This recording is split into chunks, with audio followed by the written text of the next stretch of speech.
ಹೇಳಿ sir, ಹೆಂಗಿದ್ದೀರಿ? Sir ಚೆನ್ನಾಗಿದ್ದೀನಿ sir, ನೀವು ಚೆನ್ನಾಗಿದ್ದೀರಾ? ಭಾಳ ಚೆನ್ನಾಗಿದ್ದೀನಿ ಸರ್. ಕೊಪ್ಪಳ ಅಂದಾಗ ಗವಿಸಿದ್ದೇಶ್ವರ ಮಠ ಅದೇ ಹೌದಲ್ಲ? Yes sir. ಮಹಾನುಭಾವರು, ಒಳ್ಳೇದಾಗಲಿ.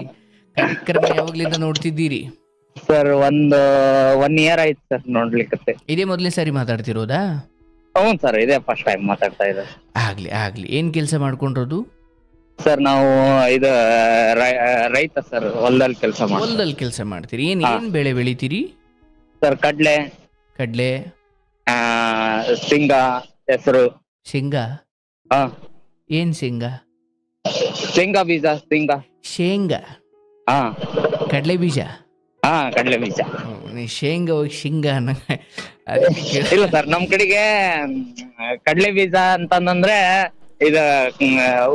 ಇದು ಉರ್ಗಡ್ಲೆ ಬರುತ್ತಲ್ಲ, ಆತರ ಕಡ್ಲೆ ಬೀಜಕ್ಕ ಹಂಗತೆ ಅಂತಾರ ಸರ್. ಓಕೆ, ಶೇಂಗಾ ಬೇರೆ, ಕಡ್ಲೆ ಬೀಜ ಬೇರೆ ನಿಮ್ ಕಡೆ. ಆಗ್ಲಿ ಸರ್, ಒಳ್ಳೇದಾಗ್ಲಿ. ಕಾರ್ಯಕ್ರಮ 1 ವರ್ಷದಿಂದ ಕೇಳ್ತಿದ್ದೀರೇನು? ಆಗ್ಲಿ ಸರ್, ಏನಾದ್ರೂ ಹಂಚ್ಕೊಳ್ಳೋದಿದ್ಯಾ? ಸರ್ ಸಿಕ್ಕಾಪಟ್ಟೆ ಇತ್ತು ಸರ್, ಆದ್ರೂ ಒನ್ ಇಯರ್ ಇಂದಾನು ಸಿಕ್ಕಾಪಟ್ಟೆ ಟ್ರೈ ಮಾಡ್ತಾ ಇದ್ದೆ ಸರ್. ಆದ್ರೆ ದೇವ್ರ ಹತ್ರ ಇವತ್ತು ಬೇಡ್ಕೊಂಡೆ, ಇವತ್ತು ಸಿಕ್ತ ಅಂದ್ರೆ ಒಂದ್ ಒಳ್ಳೆ ನನ್ಗೊಂದು ಆಪರ್ಚುನಿಟಿ ಸಿಕ್ಕಾಗತ್ತ, ಮನ್ಸೊಳಗ ಭಾರ ಅನ್ನೋದು ಕಡಿಮೆ ಆಗತ್ತ ಅಂತಂದು. ಥ್ಯಾಂಕ್ ಯು ಅಷ್ಟು ದೊಡ್ಡ ಸ್ಥಾನಮಾನ ಕೊಟ್ಟಿರೋದಕ್ಕೆ. ಬಟ್ ನೀವು 1 ವರ್ಷದಿಂದ ಟ್ರೈ ಮಾಡ್ತಿದ್ದೀರಾ? ಹ್ಞೂ ಸರ್. ಏನ್ ಸರ್, ಎಲ್ಲೂ ಬೇಜಾರಾಗ್ಲಿಲ್ವಾ ಸರ್? ಯಾಕೆ ಮಾಡ್ಬೇಕು ಬಿಡಪ್ಪ ಅವ್ರು ಎತ್ತಲ್ಲ ಅಂತ? ಇಲ್ಲ ಸರ್, ಅದಕ್ಕೆ ಬೇಜಾರ ಏನಿಲ್ಲ ಸರ್. ಒಟ್ ನಿಮ್ಮಂತ ಶೇರ್ ಮಾಡ್ಕೋಬೇಕು ನನ್ನ ವಿಷಯನ ಅಂತ ಬಹಳ ಇದನ್ ಮಾಡ್ಕೊಂಡಿದ್ದೆ ಸರ್. ಎಕ್ಸೈಟ್ಮೆಂಟ್ ನಲ್ಲಿ ಏನ್ ಮಾತಾಡ್ಬೇಕು ಅಂತಾನೆ. ನಾನು ಮಾತಾಡ್ಸ್ಕೊಂಡು ಹೋಗ್ತೀನಿ, ನಾನಿದ್ದೀನಿ, ಡೋಂಟ್ ವರಿ. ಬಟ್ ಶೇರ್ ಮಾಡ್ಕೊಳ್ಳೋದು ಇವತ್ತಾದ್ರೂ ಕೂಡ ನೆಮ್ಮದಿ ಅಥವಾ ಅದಕ್ಕೊಂದು ಪರಿಹಾರ ಅಥವಾ ಅದಕ್ಕೊಂದು ಬೆಳಕು ಈ ಹಿಂದೆನೆ ನೀವು ಕಂಡುಕೊಂಡಿದ್ದೀರಾ ಕಾರ್ಯಕ್ರಮ ಕೇಳಿ? ಏನೋ ಶೇರ್ ಮಾಡ್ಕೊಳ್ಬೇಕಷ್ಟೇ. ಇಲ್ಲ ಸರ್, ಒಂದೇ ಪ್ರಾಬ್ಲಮ್ ಅಲ್ಲ ಸರ್, ಎಲ್ಲಾರು ಒಂದು ಮನಿ ಪ್ರಾಬ್ಲಮ್ ಐತ್ ಸರ್. ಆಮೇಲೆ ನಮ್ದು ಒಂದು ಲವ್ ಸ್ಟೋರಿ ಪ್ರಾಬ್ಲಮ್ ಐತ್ ಸರ್. ಹೇಳಿ ಸರ್, ಏನ್ ವಿಚಾರ? ಇಲ್ಲ ಸರ್, ಒಂದ್ ವರ್ಷ ಅಲ್ಲೇ 3 ವರ್ಷ ಆಯ್ತು ಸರ್ ನಮ್ದು ಪ್ರೀತಿ. ಒಂದ್ ಹುಡುಗಿ ಲವ್ ಮಾಡ್ತಾ ಇದ್ದೆ ಸರ್ ನಾನು. ನೀವು ಎಷ್ಟು ಜನ ಮಕ್ಳು ಅಪ್ಪ ಅಮ್ಮನಿಗೆ? 3 ಜನ ಸರ್. ಒಬ್ಬಕ್ಕೆ ಹೆಣ್ಮಗಳು ಸರ್, 3 ಜನ ಗಂಡ್ ಮಕ್ಳು. ಎಷ್ಟು ವಯಸ್ಸು ನಿಮಗೆ? ನಮ್ಗೆ 27 ವರ್ಷ ಸರ್. 27 ವರ್ಷ, 3 ಜನ ಮಕ್ಳು. ನೀವೆಷ್ಟನೇವರು? ನಾವು ಲಾಸ್ಟ್ನೇದವ್ರು ಸರ್, 4ನೇದವ್ರು. ಓಕೆ, ಈ ಕಡೆ ಮಕ್ಳುದೇ ಇಂಥದ್ದೇನೋ ಎಡವಟ್ಟಿರೋದು. ಯಾರಿಗಾರು ಫೋನ್ ಮಾಡಿ, ಎಷ್ಟು ಜನ ಮಕ್ಕಳು? ಇಲ್ಲ ಸರ್, ಬಣ್ಣ ಇದ್ದಾರೆ, ಅಕ್ಕ ಇದ್ದಾರೆ, ಕಡೆ ಒಂದು ನಾನೇ. ಈ ಕಡೆ ಒಂದು ನನ್ನ ಯಾಕೆ ಫ್ರೀ ಬಿಟ್ಬಿಟ್ಟಿರ್ತಾರೋ ಏನೋ, ಇವನೇ ಒಂದಷ್ಟು ಪ್ರೀತಿ ಪ್ರೇಮ ಅಂತ ಹೋಗಿರ್ತಾನೆ. ಕಡೆಯವನಾಗ ಹುಟ್ಟೋದೆ ಇದಕ್ಕೆ ಅನ್ಸುತ್ತೆ. ಇರ್ಲಿ. ತಂದೆ ತಾಯಿ ಏನ್ ಮಾಡ್ಕೊಂಡ್ರು ಅಂದ್ರೆ ಅವ್ರದ್ದು ಕೃಷಿ ಕೆಲ್ಸನಾ? ಇಲ್ಲ ಸರ್, ತಂದೆನು ಕೃಷಿ ಕೆಲಸ ಮಾಡ್ತಾ ಇದ್ರು ಮುಂಚೆ. ತಾಯಿ ಒಬ್ರೇ ಇರೋದು ಸರ್. ಅಲ್ಲೇ ತಂದೆ ನಾನು 2005 ತೀರ್ಕೊಂಡ್ರು. ಏನು ಓದಿದ್ದೀರಿ ನೀವು? ನಾವು PUC ಸೆಕೆಂಡ್ PUC ಮುಗಿಸಿದೀವಿ ಸರ್. ಓಕೆ, ಬಟ್ ಈ ಪ್ರೀತಿ ಅನ್ನೋದು ಕಾಲೇಜ್ ರೇಂಜಲ್ಲಿ ಆಗಿರೋದಲ್ಲ ನನ್ನ ಪ್ರಕಾರ. ಇಲ್ಲ ಸರ್, ಅದು ಒಂದ್ ಟೈಮ್ ಒಬ್ರು ನಾವು ಮದ್ವೆ ಅಂತಂದು ಮನೆಯಲ್ಲೇ ನೋಡ್ಕೊಂಬ ಅಂತಂದು ಕಳ್ಸಿದ್ರು ಸರ್ ಕನ್ಯದ್ದು. ಆ ವಿಚಾರಕ್ಕೆ ಬರ್ತೀನಿ. ಈ ಕಾಲೇಜಲ್ಲಿ ಯಾಕೆ ನೀವು ಪ್ರೀತಿ ಮಾಡ್ಲಿಲ್ಲ? ಇಲ್ಲ ಸರ್, ಆತರ ಏನು ಇದನ್ನ ಮಾಡ್ಲಿಲ್ಲ ಸರ್ ನಾನು. ಕಾಲೇಜಲ್ಲಿ ಪಾಸ್ ಆಗೋದೇ ದೊಡ್ಡ ವಿಚಾರ ಆಗಿತ್ತು, ಇನ್ನು ಪ್ರೀತಿ ಮಾಡೋದೆಲ್ಲ ಬಂತು? ಇಲ್ಲ ಸರ್, ಪಾಸ್ ಆಗೋದಂತಂದಲ್ಲ ಸರ್. ಓದ್ಬೇಕಂದ್ರೆ ಮನೇಲಿ ಕಲಿಸ್ತಂದ್ರ ನಮ್ಗ ಈ ಅಗ್ರಿಕಲ್ಚರ್ ಡಿಪಾರ್ಟ್ಮೆಂಟ್ ಅಲ್ಲಿ ದುಡಿಬೇಕು ಅನ್ನೋದು ಬಹಳ ಒಂಥರ ಹವ್ಯಾಸ ಬಾಳ ಬೆಳೆದ್ಬಿಡ್ತು. ಬಟ್ ಕಾಲೇಜಲ್ಲಿ ಪ್ರೀತಿ ಹುಟ್ಲೇ ಇಲ್ಲ? ಇಲ್ಲ ಸರ್, ಹುಟ್ಲೇ ಇಲ್ಲ. ನೀವೇನ್ ಕಾಲೇಜಿಗೆ ಕಣ್ಣಿಗೆ ಬಟ್ಟೆ ಕಟ್ಕೊಂಡು ಹೋಯ್ತಿದ್ರಾ? ಅಲ್ಲ, ಅಂದ್ರೆ ನೀವು ರೈತರಾಗಬೇಕು ಅಂದ್ಕೊಂಡಿದ್ದ ಅಥವಾ ಸರ್ಕಾರದ ಅಗ್ರಿಕಲ್ಚರ್ ಡಿಪಾರ್ಟ್ಮೆಂಟ್ಗೆ ಹೋಗ್ಬೇಕು ಅಂದಿದ್ದ? ಇಲ್ಲ ಸರ್, ರೈತರಾಗ್ಬೇಕಂತಾನೆ ನಾನು ಇದನ್ನ ಬಿಟ್ಟೆ ಸರ್. ನಾನು ಕಾಲೇಜ್ ಓದೋದೇ ಬಿಟ್ಬಿಟ್ಟೆ. PUC ಈ ಮಿಕ್ಕಿದವ್ರದ್ದು ಮದುವೆ ಆಗಿದ್ಯಾ? ಏನ್ ಸರ್? ಅಂದ್ರೆ ನಿಮ್ಮ ಅಣ್ಣ ಅವ್ರದ್ದೆಲ್ಲ ಮದುವೆ ಆಗಿದ್ಯಾ? ಇಲ್ಲ ಸರ್, ಒಬ್ಬ ಅಣ್ಣನ್ ಮದ್ವೆ ಆಗಿದೆ. ಅವರು ನಮ್ಮೂರ್ ಗ್ರಾಮ ಪಂಚಾಯತಿ ಇತ್ತು ಸರ್. ಗ್ರಾಮ ಪಂಚಾಯತಿ ಇದೆ ಸರ್ ನಮ್ಮೂರಲ್ಲಿ. ಓಕೆ, ಆ ಗ್ರಾಮ ಪಂಚಾಯತಿ ಒಳಗ ಕಂಪ್ಯೂಟರ್ ಆಪರೇಟರ್ ಅದಾರ ಸರ್ ಒಬ್ರು. ಇನ್ನೊಬ್ರು ಅಕ್ಕನಾ? ಇನ್ನೊಬ್ರು ಅಣ್ಣ ಸರ್. ಇಬ್ರು ಅಣ್ಣನೇ? ಇಬ್ರು ಅಣ್ಣರೇ. ಆಮೇಲೆ ಗಂಡ್ಮಕ್ಳೇ? 3 ಜನ ಗಂಡ್ ಮಕ್ಳು ಸರ್, ಒಬ್ರು ಹೆಣ್ಮಕ್ಳು. ಓಹೋ ಓಕೆ ಓಕೆ ಓಕೆ. ನೀವು ಕಡೆಯವರು? ನಾನೇ 4ನೇದವನು, ಲಾಸ್ಟ್ನೇದ. ಈ 3ನೇ ಹೆಣ್ಮಗಳು ಅಂದ್ರೆ 3ನೇವರು ಹೆಣ್ಮಗಳು? 3ನೇವರು ಹೆಣ್ಮಗಳು. ಓಕೆ. ಒಬ್ಬ ಅಣ್ಣನಿಗೆ ಮಾತ್ರ ಮದುವೆ ಆಗಿದೆಯಾ? ಒಬ್ಬ ಅಣ್ಣಗ್ ಮಾತ್ರ ಮದುವೆ ಆಗಿದೆ. ಒಬ್ಬಣ್ಣ ಅಲ್ಲೇ ಬೆಂಗಳೂರಲ್ಲೇ ಕೆಲಸ ಮಾಡ್ತಾರ ಸರ್. ಓಕೆ. ಈಗ ನಿಮ್ ವಿಚಾರಕ್ಕೆ ಬರ್ತೀನಿ. ಏನು ಇದು ಇದು ಎಲ್ಲಿ ಶುರುವಾಯ್ತು ಇದು? ಇದು ಒಬ್ರು ಹಂಗೆ ಬ್ರೋಕರ್ ಕನ್ಯಾ ತೋರ್ಸಕ್ ಕರ್ಕೊಂಡ್ ಹೋಗ್ತಾರಲ್ಲ ಸರ್. ಯಾರಿಗ್? ನಿಮ್ಮ ಅಣ್ಣಂಗ? ಇಲ್ಲ ಸರ್, ನಮ್ಗ ಅವಾಗ ಮದುವೆ ಮಾಡ್ಬೇಕಂತಂದ್ ಇದು ಮಾಡಿದ್ರು ಸರ್. ಅಲ್ಲ, ನಿಮ್ಮ ಅಣ್ಣಂದಿರದೇ ಆಗಿಲ್ವಲ್ಲ ಇನ್ನೂ? ಒಬ್ಬ ಅಣ್ಣಂದ್ ಆಗಿದೆ ಸರ್, ಇನ್ನೊಬ್ಬ ಅಣ್ಣಂದ್ ಆಗಿಲ್ಲ. ಅತ್ತಗ ನನ್ಗ ಇಬ್ರಿಗೆ ನೋಡ್ಬೇಕಂತಂದ್ ಹೋಗಿದ್ದೀವಿ ಸರ್. ಓಕೆ. ಆಮೇಲೆ ಆ ಹುಡ್ಗಿ ನನ್ನೇ ಇಷ್ಟಪಟ್ಬಿಡ್ತು, ಒಂದ್ ಹುಡ್ಗಿ ಅದ್ರಲ್ಲಿ. ಅಲ್ಲ, ಒಂದ್ ನಿಮಿಷ. ನೀವು ಬ್ರೋಕರ್ ಕರ್ಕೊಂಡು ನಿಮ್ಮ ಅಣ್ಣಂಗೂ ನಿಮಗೂ ಅಟ್ ಎ ಟೈಮ್ ಹುಡುಗಿ ನೋಡ್ಲಿಕ್ಕೆ ಹೋಗಿದ್ರಿ? ಹೋಗಿದ್ವಲ್ಲ ಸರ್. ಒಂದ್ ಹುಡ್ಗಿ ನನ್ನೇ ಇಷ್ಟಪಟ್ಬಿಡ್ತು ಸರ್. ಆಮೇಲೆ ನಮ್ದು ಫೋನ್ ಒಳಗ ಒಂದ್ ಸ್ವಲ್ಪ ಕಾಂಟ್ಯಾಕ್ಟ್ ಆಗ್ಬಿಡ್ತು ಸರ್. ಅಲ್ಲ, ಈಗ ನೀವು ಹೋದ್ರಿ, ಅಲ್ಲಿ ಹಿರಿಯರೆಲ್ಲ ತೋರಿಸಿದ್ರು, ನಿಮ್ಮ ಅಣ್ಣಂಗೂ ಹೆಣ್ಣು ಸಿಗ್ತಾ? ಇಲ್ಲ ಸರ್, ಅವ್ನಿಗೆ ಸಿಗ್ಲಿಲ್ಲ. ನನ್ಗ ಆ ಹುಡ್ಗಿ ನನ್ ಮೇಲೆ ಮನ್ಸ್ ಮಾಡ್ಬಿಡ್ತು. ಒಂದ್ ವೇಳೆ ಆ ಹುಡುಗಿ ನಿಮ್ ಮೇಲೆ ಇಷ್ಟಪಡ್ತಿದ್ರೆ ನಿಮ್ಮ ಅಣ್ಣಂಗ್ ನೋಡ್ಕೊಂಡ್ ಬರ್ತಿದ್ರ ಆ ಹುಡುಗಿನ? ಇಲ್ಲ, ನಾನೇ ನೋಡ್ಬಿಟ್ಟು ಇಷ್ಟ ಆಯ್ತು ಆ ಹುಡ್ಗಿಗೆ. ಆಮೇಲೆ ಕಾಲ್ ಮಾಡಿತ್ತು ಸರ್ ಒಂದಿನ. ಅಲ್ಲೇ ನಂಬರ್ ಇಸ್ಕೊಂಡ್ರ? ಏನ್ ಸರ್? ಅಲ್ಲ, ಅಲ್ಲೇ ನಂಬರ್ ಇಸ್ಕೊಂಡ್ರ ಅಂದೆ. ಒಂದ್ ಸ್ವಲ್ಪ ವಾಯ್ಸ್ ಕರೆಕ್ಟ್ ಕೇಳ್ತಾ ಇದೆ. ಕೇಳಿಸ್ತಿದ್ಯಾ? ನನ್ ಧ್ವನಿ ಕೇಳಿಸ್ತಿದ್ಯಾ? ಕೇಳಿಸ್ತಾ ಇದೆ ಇವಾಗ. ನೋಡ್ಲಿಕ್ಕೆ ಹೋಗಿದ್ರಲ್ಲ, ನಂಬರ್ ಹೆಂಗ್ ಸಿಕ್ತು ಆ ಹುಡುಗಿದು ಅಂದೆ? ಆ ಹುಡ್ಗಿದು ನಂಬರ್ ನನ್ ಫೋನ್ ಇಲ್ಲಿಂತ್ರ ಮನೆಯಲ್ಲೇ ಫೋನ್ ಮಾಡಿದ್ರು ಸರ್, ಅವ್ರ ಮನೆಗೆ. ಆಮೇಲೆ ಅವಾಗ್ಲಿಂತ್ರನು ಅದು ಆ ಹುಡುಗಿ ನನ್ನ ನಂಬರ್ ತಗೊಂಡು ಆಮೇಲೆ ಒಂದು ವರ್ಷ ಆದ್ಮೇಲೆ ನನಗೆ ಕಾಲ್ ಮಾಡಿತ್ತು ಸರ್. ಓಕೆ. ಅಷ್ಟೊತ್ತಿಗೆ ನೀವು ಮನೆಗೆ ಹೋಗಿ ಕೂಡ ನೋಡ್ಕೊಂಡು ಬಂದಿದ್ರಿ?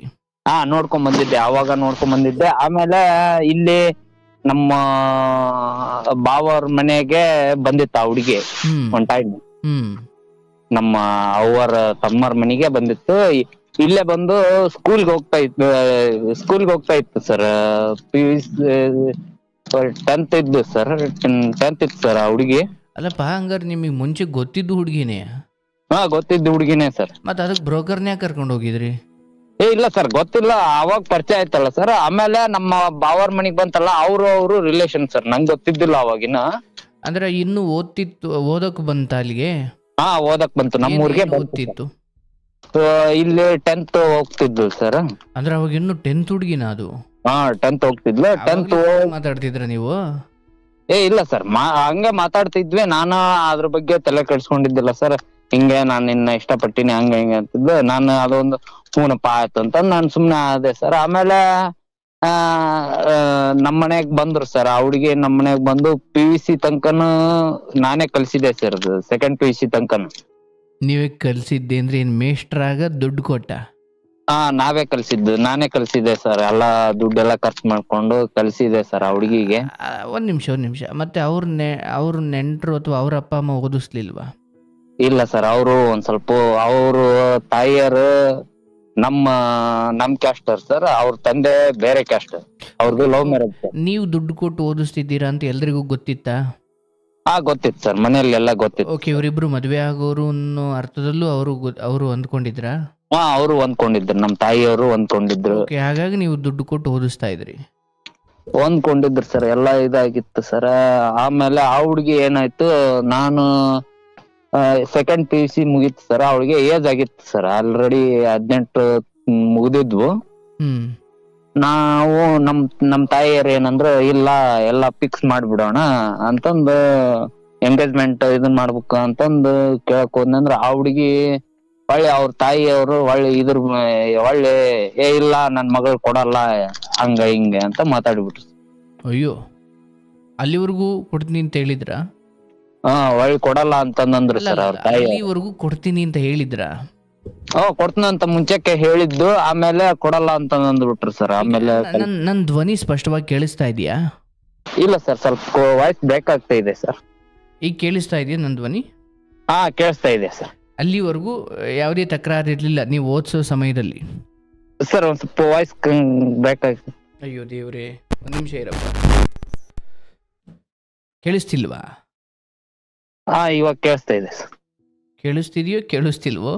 ಇಲ್ಲ ಸರ್, ಒಂದ್ ಸ್ವಲ್ಪ ವಾಯ್ಸ್ ಕಟ್ ಕಟ್ ಕೇಳ್ತಾ ಇದೆ ಮತ್ತೆ. ಓ, ಯಾಕೋ ಕಟ್ ಆಗ್ತಿದ್ಯಾ ಈಗ? ಹಾ, ಕೇಳಿಸ್ತಾ ಇದೆ ಸರ್. ಅಂದ್ರೆ ನೀವು ಓದಿಸೋ ಸಮಯದಲ್ಲಿ ಇಂಥದ್ದೇನು ತಕರಾರು ಎತ್ತಿರ್ಲಿಲ್ಲ? ಏನು ಇದ್ದಿದ್ದಿಲ್ಲ ಸರ್. ಆಮೇಲೆ ಓದ್ಸಿಂದ ಅವ್ರಿಗೆಲ್ಲ ಏಜ್ ಆದ್ಮೇಲೆ ಅವ್ರ ತಾಯಿಯವರು ಒಳ್ಳೆ ಕೊಡಲ್ಲ ನನ್ ಮಗಳನ್ನ ಹಂಗೆ ಹಿಂಗೆ ಅಂದ್ರು ಸರ್. ಹ್ಮ್ ಹ್ಮ್ ಹ್ಮ್ ಹ್ಮ್ ಅಂದ್ರು, ನಾನು ಹೋಗ್ಲಿ ಬಿಡು ಅವ್ರ ಪಾಡಿಗೆ ಆದ್ರ ಅವ್ರು ಇರ್ಲಿ ಅಂತಂದು ಸುಮ್ನೆ ಆದೆ ಸರ್. ಆಮೇಲೆ ಒಂದು ತಿಂಗಳ 2 ತಿಂಗಳ ಆದ್ಮೇಲೆ ನಮ್ಮೂರಲ್ಲೇ ಒಂದ್ 3 ಜನ ಹುಡುಗರ ಜೋಡಿ ಕಾಂಟ್ಯಾಕ್ಟ್ ಇದ್ಲು ಅವಳು, ಯಾರು? ಆ ಹುಡುಗಿ. ಓಕೆ, ಇಲ್ಲಿ ಆಕೆಯದು ಸೆಕೆಂಡ್ PUC ಮುಗೀತು, ಮತ್ತೆ ನಿಮ್ಮ ಊರಿಂದ ಅವ್ರ ಊರಿಗೆ ಹೋದ್ರು. ಹಾ, ಅವ್ರ ಊರಿಗೆ ಸೊ ಹೋದ್ರು ಸರ್. ಅಲ್ಲಿಂದ ಇಲ್ಲ ನಮ್ಮ ಮಗಳನ್ನ ನಿಮಗೆ ಕೊಡಲ್ಲ ಅಂತ ಅವ್ರ ತಾಯಿ ಅಥವಾ ಅವರು ಹೇಳಿದ್ರು. ಹಾ, ಅವ್ರು ಹೇಳಿದ್ರು ಸರ್. ಆಮೇಲೆ ನಿಮ್ಮ ಊರಿನ ಹುಡುಗರ ಜೊತೆನೆ ಆಕೆಗೆ ಕಾಂಟ್ಯಾಕ್ಟ್ ಇತ್ತು ಅಂತ ನಿಮಗೆ ಗೊತ್ತಾಯ್ತು? ಹಾ, ಗೊತ್ತಾಯ್ತು ಸರ್. ಗೊತ್ತಾಯ್ತು, ಫೋಟೋ ಸಮೇತ ಗೊತ್ತಾಯ್ತು ಅಲ್ಲ ಸರ್. ಹೆಂಗ್ ಗೊತ್ತಾಯ್ತು ಅಂದೆ? ನಂಗೆ ನಮ್ಮ ಫ್ರೆಂಡ್ ಒಳಗ ಮುಂಚೆನೆ ಹೇಳಿದ್ರು ಸರ್. ನಾನು ಇಲ್ಲೆಲ್ಲ ಹುಡುಗಿ ಇಲ್ಲ ಅಣ್ಣ, ಹುಡುಗಿ ಸರಿ ಇಲ್ಲ ಅಂತಂದು ಹೇಳ್ತಾ ಇದ್ರು ಸರ್ ನಂಗೆ. ನಾನು ಅದ್ರ ಬಗ್ಗೆ ತಲೆ ಕೆಡ್ಸ್ಕೊಂಡಿದ್ದಿಲ್ಲ ಸರ್. ನಂದು ಏಮನ ಬೇರೆ ಇತ್ತು. ನಾನು ರೈತ ಜೀವನ ಸರ್. ದಿನ ಒಂದ್ಕು ಹೊಲ ಮನಿ ಬರೇ ಇದೇ ಇರ್ತಲ್ಲ. ನಾನು ಈ ತರ ಇದ್ರಲ್ಲಿ ನಾನು ಒಟ್ಟ ತಲೆ ಕೆಡ್ಸ್ಕೊಂಡಿದ್ದಿಲ್ಲ ಸರ್. ಆಮೇಲೆ ಒಂದಿನ ಅವಳು ಎಲ್ಲ ಇದಾದ್ಮೇಲೆ ಅವಳು ಬಿಟ್ಟು 1 ತಿಂಗಳಿಗೆನೆ ಫೋಟೋ ಸಮೇತನ ಸಿಕ್ಬಿಟ್ಟು ಸರ್. ಹೆಂಗ್ ಸಿಕ್ದು ಅಂತ ನಮ್ಮ ಫ್ರೆಂಡ್ ತೋರ್ಸ್ಬಿಟ್ಟ ಸರ್. ಅದನ್ನ ಒಂದ್ ಫೋನಲ್ಲಿ ಅವ್ರು ಇನ್ಸ್ಟಾಗ್ರಾಮ್ ಅಲ್ಲೇ ಅವಳು ವಿಡಿಯೋ ಕಾಲ್ ಮಾಡಿದ್ದು, ಆಮೇಲೆ ಅವ್ನ ಜೋಡಿ ಸುತ್ತಾಡಿದ್ದು ಫೋಟೋ ಎಲ್ಲಾ ತೋರ್ಸ್ಬಿಟ್ಟ ಸರ್ ನಂಗೆ. ಅಂದ್ರೆ ಅವನು ಅಂತ ಯಾರನ್ನ ಇಲ್ಲಿ ಹೇಳ್ತಿದ್ದೀರಾ? ಅದ್ ನಿಮ್ಮೂರವ್ರೇನ ಅವರು? ಹಾ, ನಮ್ಮೂರವನೇ, ನಮ್ ಗೆಳೆಯನ ಸರ್ ಅವನು. ಅಯ್ಯೋ, ಬಟ್ ಅವ್ರಿಗೆಲ್ಲ ಗೊತ್ತಿತ್ತ ನಿನ್ನ ಹುಡುಗಿ ಇದು ಅಂತ? ಹಾ, ನನ್ನ ಹುಡ್ಗಿ ಅಂತ ಗೊತ್ತಿತ್ತು ಸರ್. ಇದ್ರುನು ಆತರ ಆಗ್ಬಿಡ್ತು ಸರ್. ಆಮೇಲೆ ನಮ್ದು ಮರ್ಯಾದಿಷ್ಟ್ರ ಮಂತನ ನಮ್ಗ ಒಂಥರ ಪೂರಾ ಇರಿಟೇಷನ್ ಆಗಿ ಊರ್ಗೋಗಿ ಅವ್ರ ಊರ್ಗೋಗಿ ಜಗಳ ಮಾಡಿ ಸ್ಟೇಷನ್ ಮಟ್ಗ ಹೋಗಿ ಎಲ್ಲಾ ಇದಾಗಿ ಸಂಗತಿಯಾಗಿ ಈ ತರ. ಇಲ್ಲಿ ಯಾರು ನಿಮ್ ಗೆಳೆಯರಿದ್ರು ಇವರು ಸ್ವಯಂ ಗೊತ್ತಿದ್ದೇ ಮಾಡಿರೋದು? ಏನಂದ್ರೆ ನಿಮ್ ಹುಡುಗಿಯಿಂದ ಗೊತ್ತಿಲ್ಲದೆ ಏನು ಮಾಡಿಲ್ಲ? ಗೊತ್ತಿದ್ದೇ ಮಾಡಿದ್ದು ಸರ್. ಅಂಡ್ ಆ ಹುಡುಗಿ ಒಪ್ಪಿಗೆ ಕೂಡ ಇತ್ತು? ಹಾ, ಆ ಹುಡುಗಿ ಒಪ್ಪಿಗೆ ಇತ್ತು. ನಾನು ಆ ಹುಡ್ರನ್ನ ಆ ಹುಡುಗರ್ನ ಕೇಳಿದ್ನಿ ಅಂದ್ರ, ಆ ಹುಡುಗರು ಏನಂದ್ರ ಅವಳು ಒಪ್ಪಿಗೆ ಇರ್ಲಾರ್ದ ನಾನೇನ ಅವಳಿಂದ ಹೋಗಿನ ಅಂತಂದ್ ಕೇಳಿದ್ರು ಸರ್ ನನ್ನ.